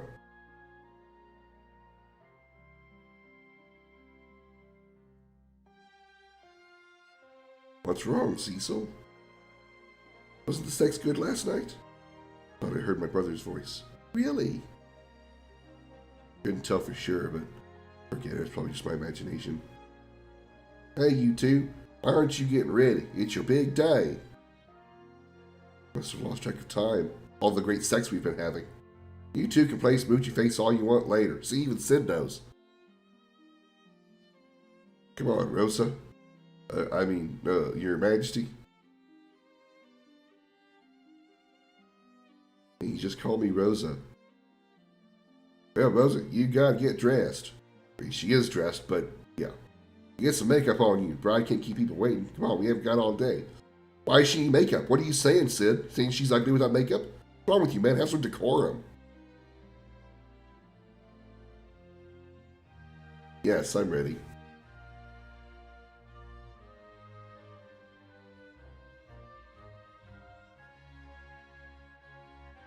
Heard my brother's voice say, so long.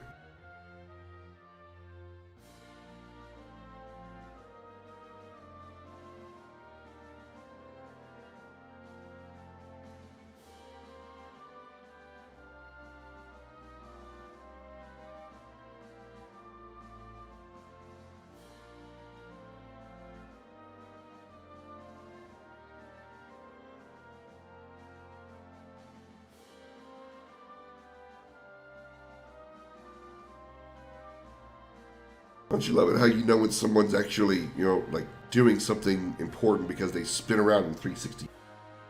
But whatever they're doing, they spin around whenever they're done.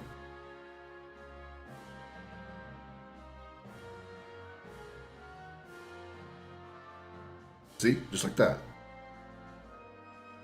Oh my God. Whack. You deserve that, kid.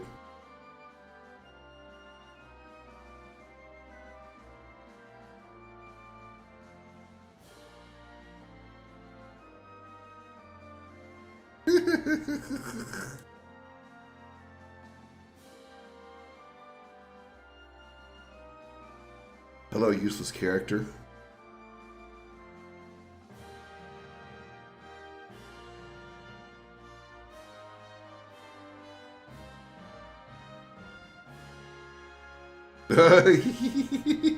Ed's looking away because he's shy.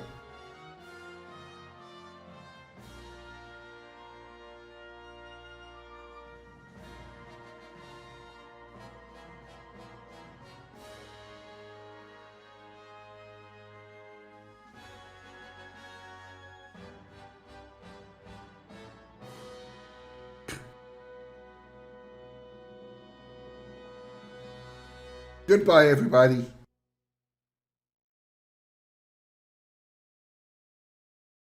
A little fourth wall break there, I suppose. To the fans across the globe, both past and present, and to the crew who brought the originals to life, who offer profound and heartfelt thanks.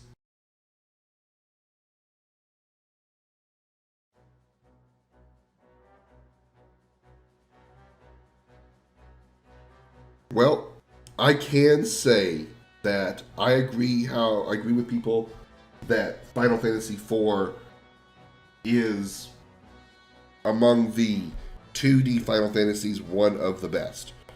As if they should let's keep the jobs, yeah. Let's keep our jobs.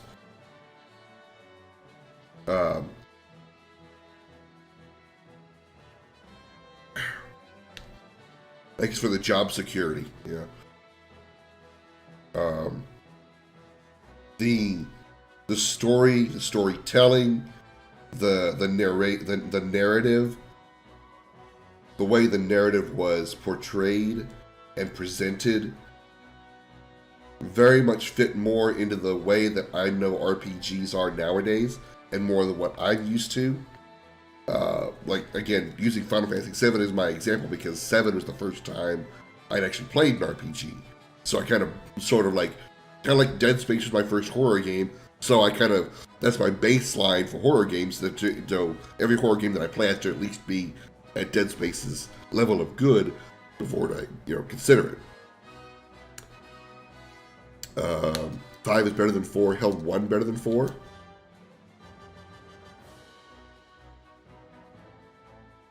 Funny how the better 2D games of the Final Fantasy franchise tend to be the ones that stayed in Japan originally.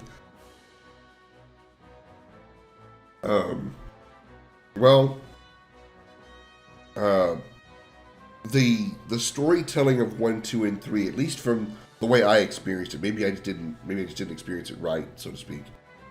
But it just felt like 1, 2, and 3, the storytelling just wasn't quite is there. I'm not saying there wasn't any storytelling or there wasn't a good story. I just felt like it seemed a lot more spread out and like it didn't seem to be as fleshed out, sort of, as far as like the details of the story, whereas 4 did. 2, 3, and 4 were just games to get through. I think 4 so far is the one that's had the best fleshed out story and narrative. I will say that I actually this is just personal preference, but I kind of like the battle system of 3 better because I guess technically 1 as well, but really more 3 because 3 I seem to take advantage of it better in 3 of being able to choose the roles, the classes for each character, which allowed me to set up set up an entire set up the party for any battle that I wanted, which granted many times in 3 broke down to just one class on all 4 characters, only changing like one at a time. Pretty much I was always using the monk until I got the dragoon, and then once I got the dragoon, I was always using a dragoon. And then just spamming the jump command. So, strategically, yeah, I think 4 is better in that aspect because it really made you have to strategize and work around your the classes that have been like forced upon you and given to you and work about that kind of thing. Whereas in 3, you could customize your roles any way you wanted, but if you liked a particular role and it was powerful enough or even overpowered in some cases, just put it on all 4 of them and you just walk right through the game.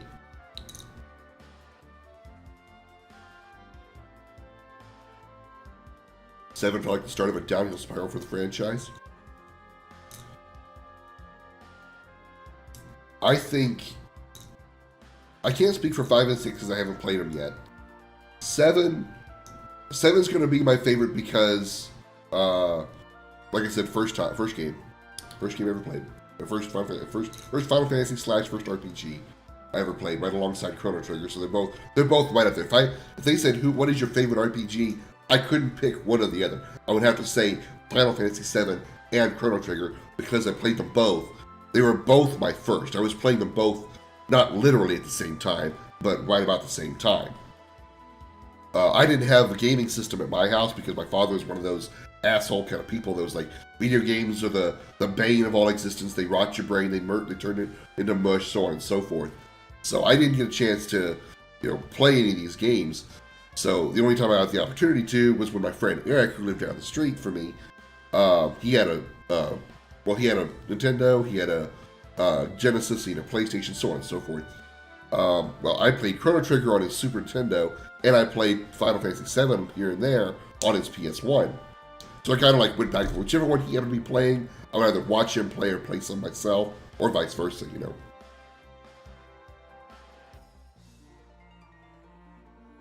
So that's why I consider both of them my first RPG. And that's why I say they're both my favorite. But Chef, to answer your question, no, I have not played Zodiac Age yet. I do want to, though. I'm looking forward to it because I do want to see if it actually is better, because I struggled horribly with OG 12. I hated the game in almost every aspect. I mean, I was already bad. I mean, not that I'm great at video games now, but I was so bad at video games back when I first played Final Fantasy 12 that I had to use cheats in order to play it, and I still sucked. I still sucked at 12.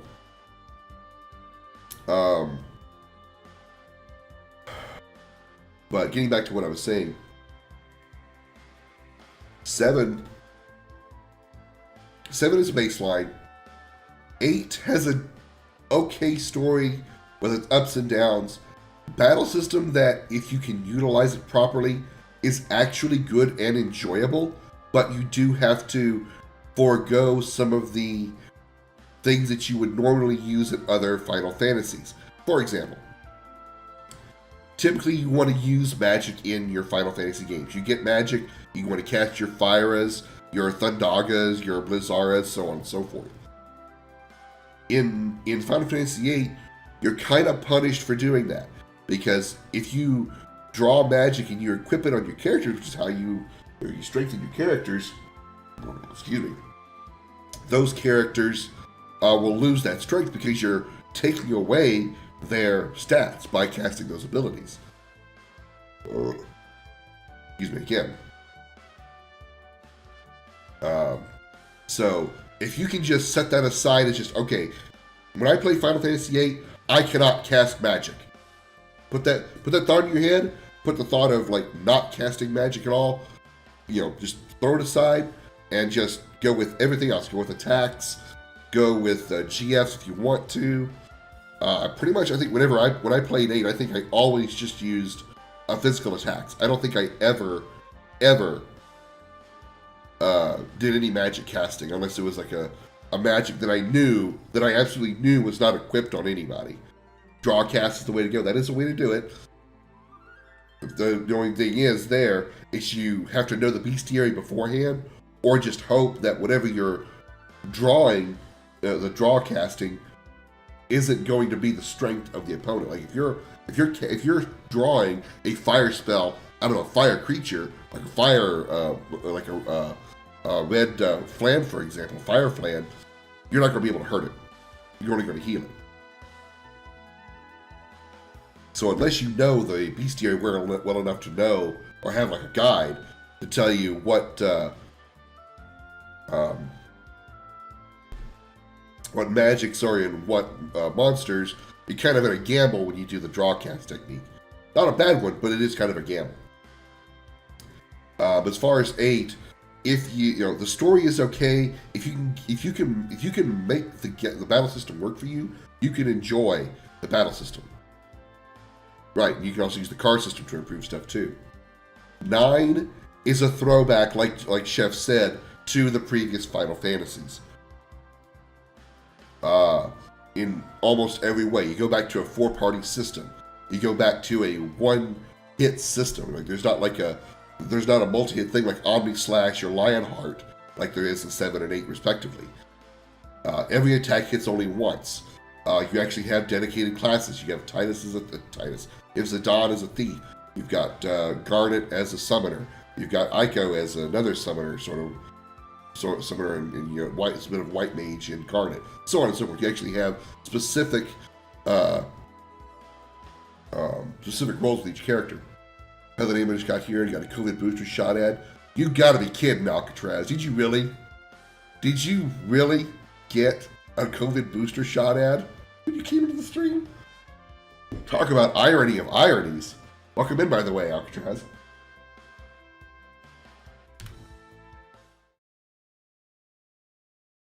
Okay, sure. Let's put it in the first slot. 10 is one of my favorites as well, because 10, the story is semi-confusing, semi-understandable until like Mount Gagazet, and then it's just like mind-blowing, what the fuck? And I literally had to have somebody explain it to me before I fully understood the whole thing behind Final Fantasy X story after the Mount Gagazet scene. I'll avoid spoiling in case anybody hasn't played 10, but if you haven't played it and you'd like to see it, you can go check out my YouTube archive. I have played Final Fantasy X a couple of times. I did a challenge on it as well when I did a Yuna only challenge. 11 and 14, I don't really, I mean, while they are Final Fantasy in title, I don't count them as Final Fantasy games because they're not standard single player JRPGs. They're MMOs. So I don't whenever I say I've played the every Final Fantasy game after 7, I don't count 11 and 14 because they're MMOs. 13 is a game it kind of falls in the same realm as 8. Somewhat okay story, could have been told way better. Yuna only is pretty much a Kupo speedrun. Oh, I'm sure. The only time I really had trouble was the one place everybody has trouble with, fucking Seymour on Mount Gagazet. Fucking floating bitch. Casting, not only did he cast Zombie, he had to cast it on Yuna.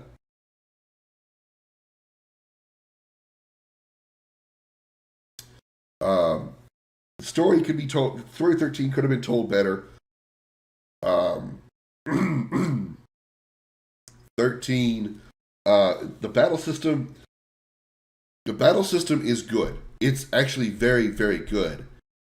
If you can, again, like Final Fantasy VIII, make it work for you and you can understand it. I didn't have a fucking clue how to use the Final Fantasy 13 combat system.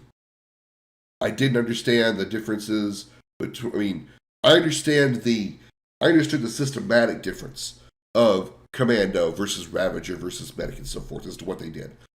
Commandos did physical attacks.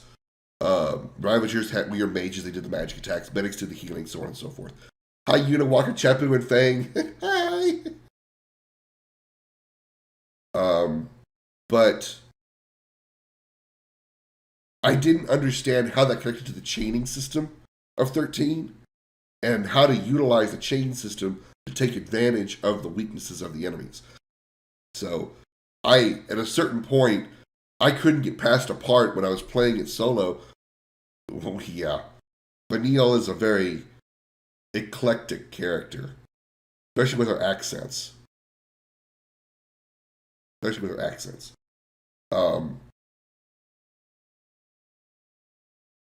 The whole sphere grid, damn man, that's I would like to say that I want to platinum 10 or at least like 100% run it at some point because I really do like 10, but I really despise grinding, especially that's why I really despise grinding, and that's why I haven't ever beaten Ruby, Emerald, weapons in Final Fantasy VII. I've never beaten the Dark Aeons in Final Fantasy X. I've never beaten any of the monster creations in the monster arena of Final Fantasy X.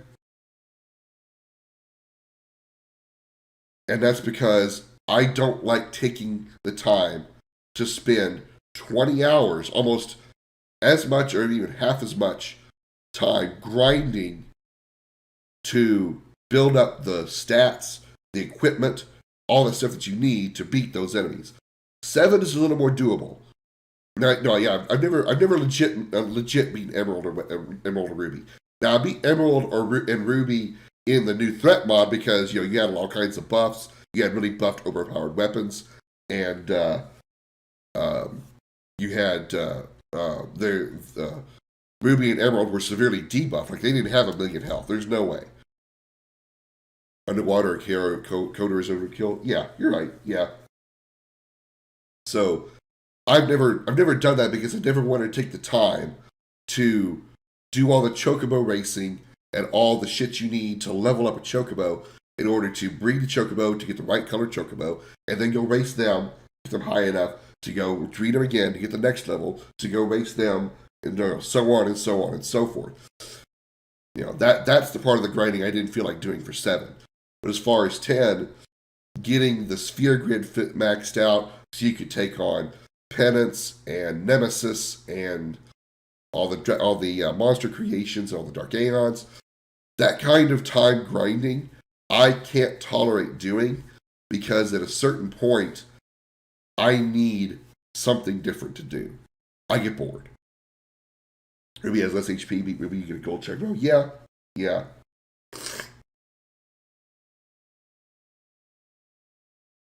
And Ruby is easier to beat too, because Ruby is also susceptible to freeze, susceptible to paralyze. Throw dazers at him, you're done. And yeah, there's ways you can do like Penance. You can send Motto Penance, and you can send Motto all the Dark Aeons. But again, it's another one of those chance happenings that while you can manipulate the RNG to work for you, you're still relying on some semblance of randomness to get Zanmato to happen. Granted, when it does happen, it's effective every time, but it still requires a certain randomness for it to happen. But yeah, those hours of grinding. I feel that if you have bosses in your game that are A, more powerful than the final boss, B, don't really add that much more to the story, and require almost half of the full game or more of hours grinding in order to, whether to be be a match for it or beat, I think those are poorly designed enemies. I really just don't have the desire to fight them. That's why I've never done them. I don't want to spend 20 hours of a 40-hour game, after I've taken 40 hours to play the game, another 20 hours tacked onto that, just grinding the monster arena to get the AP required to build up all the skills and abilities just to beat them. I can beat all the DAs, Penance, legit, anyone can't possibly. It can be done. If it couldn't be done, then they wouldn't be in the game. They would be literally impossible to beat, and the game would be, it would be pointless. It can be done, and I'm sure I could do it if I just wanted to take the time, and I don't. That's the problem. It's mostly because I don't like the idea of those kinds of enemies. If there was like a 20 hours of grinding going into it, if there was 20 hours of grinding involved in getting built up enough to take on those enemies, and there was some story progression, some lore that I was looking at, if there was something that gave me a reason to be there besides just building the stats for taking on these extremely overpowered bosses, then I would probably be more willing to do it. But since there isn't, I don't have the desire to do so. And I really can't stand the fact that if you do build up your stats enough to beat these super high level bosses, like Penance and so forth, you're going to one shot. Sorry, I didn't mean to sound like I'm going through puberty. You're going to one shot the final boss. If you go beat Penance fairly, then you go and take on Dark. You go and take on Jecht's final Aeon, or Broska's final Aeon, Jecht. You can one shot him. That's pointless. That's pointless. I feel that the final boss of the game should be the ultimate boss. Now, if they want to put those kind of things in a game, put them in a place. Let me say it like this. Put it in like they did with Mass Effect 2. In Mass Effect 2, there was DLC missions, DLC events. No, I never fought Yasma, Chef. I only played Final Fantasy 12 one time, and that was it. And I did just the straight story. I did none of the side stuff. I think I might have done like 1 or 2 hunts, and that's it. I never did any of the other hunts. They never. It's been that way since number 3. Yeah, I never. What was I getting to before the Yasma thing? In Mass Effect 2, you can replace the original, the base game, beat the final boss, and you're done. And then, granted, in the case that we're talking about here with the Dark Aeons and stuff, that wasn't DLC because DLC didn't exist back in those days. But after you beat the final boss of Mass Effect, you go back and you get DLC stuff afterwards that has other content in it that you can go do and go fight and go, deal with, that progresses the plot, expands on the universe, can be challenging, but not feel that it was more powerful than the final boss of the game. And again, we're kind of comparing apples and oranges, because while it was DLC, and if you played the game when it first came out, then you got the DLC after that, you were obviously playing that stuff after the final boss anyway. But if you didn't buy it as soon as it came out, and you got it like I did with the Legendary Edition, you get all the DLC in one package. You can do all the DLC missions before you go do the final boss, and so it's all relatively the same thing. I was expecting Adamantis in 15 to be a Yasma-esque fight, but it took about an hour. Oh yeah, I remember hearing so many times about Adamantis in 15 being a 60-hour fight or something like that. I think I might have beat him in 20 minutes.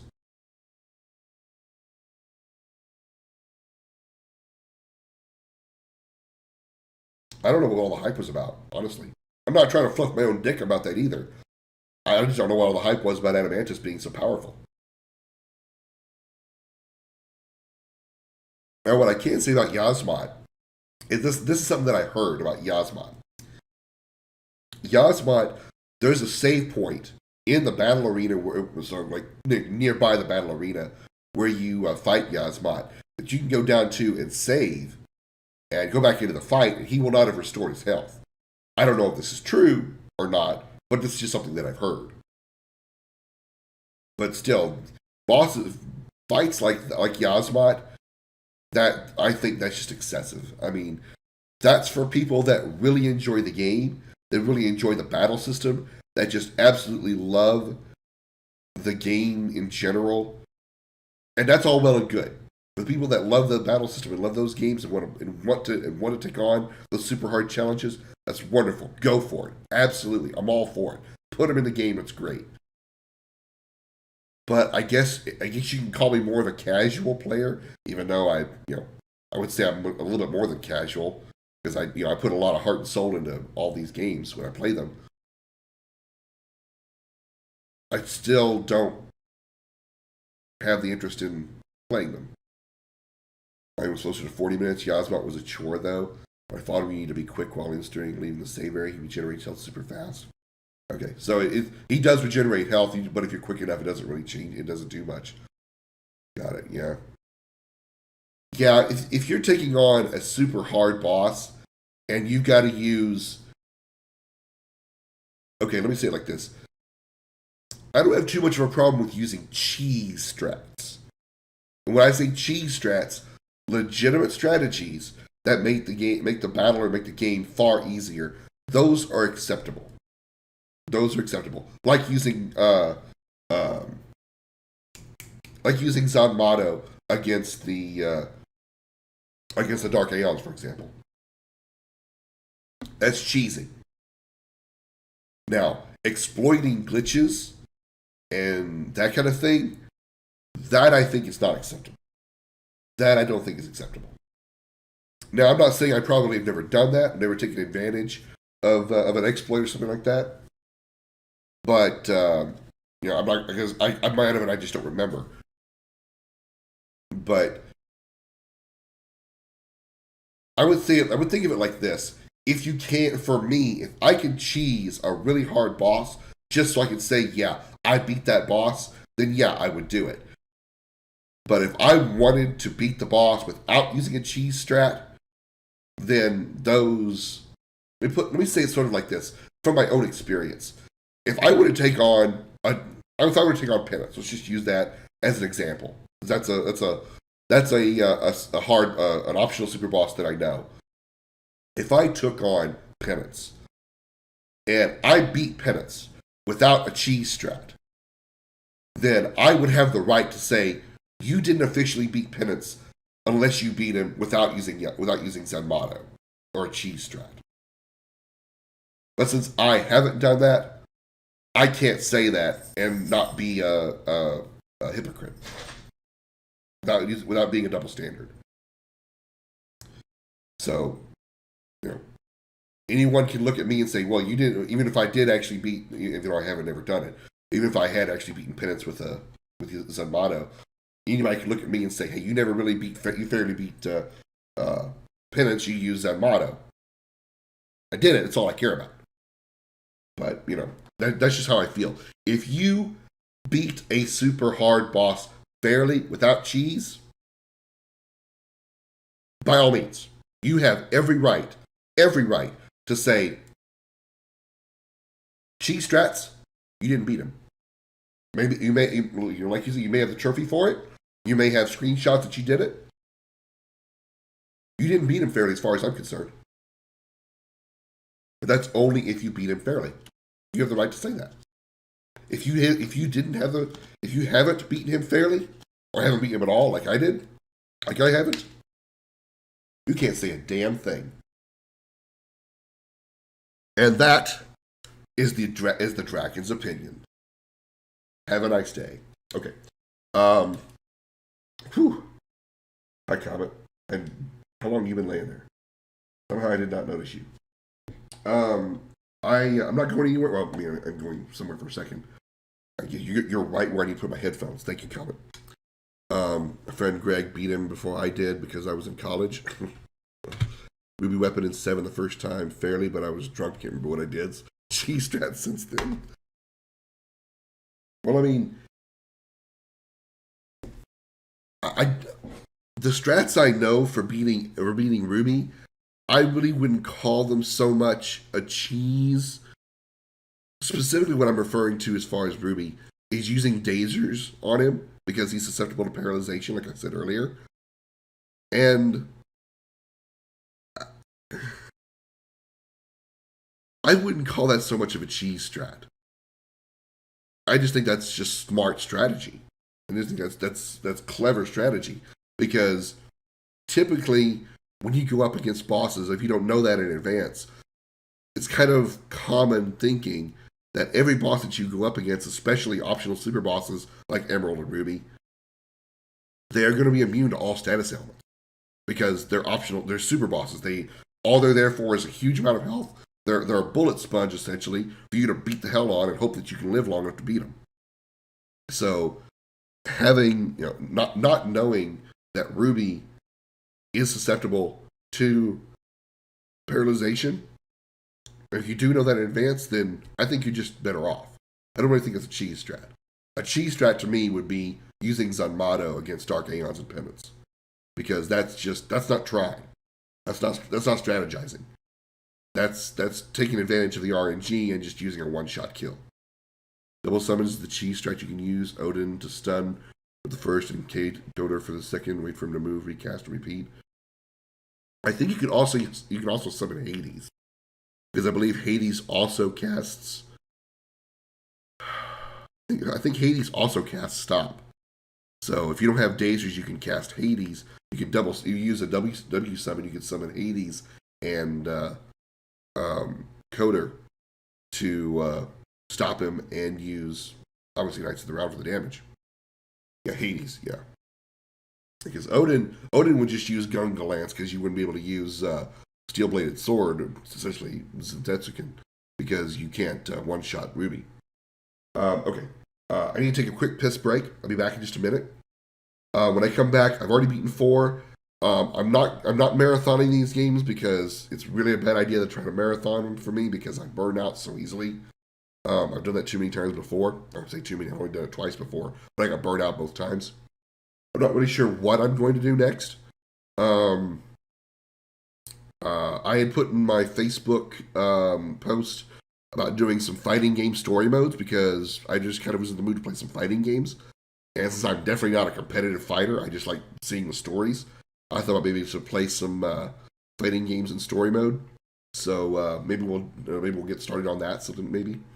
But either way, let me know what you guys want to see. Give me your opinions. I'm gonna, like I said, go run to the bathroom. I'll be right back. Don't go anywhere. Burb. Also, give me another bottle of water because this shit's empty, bruh.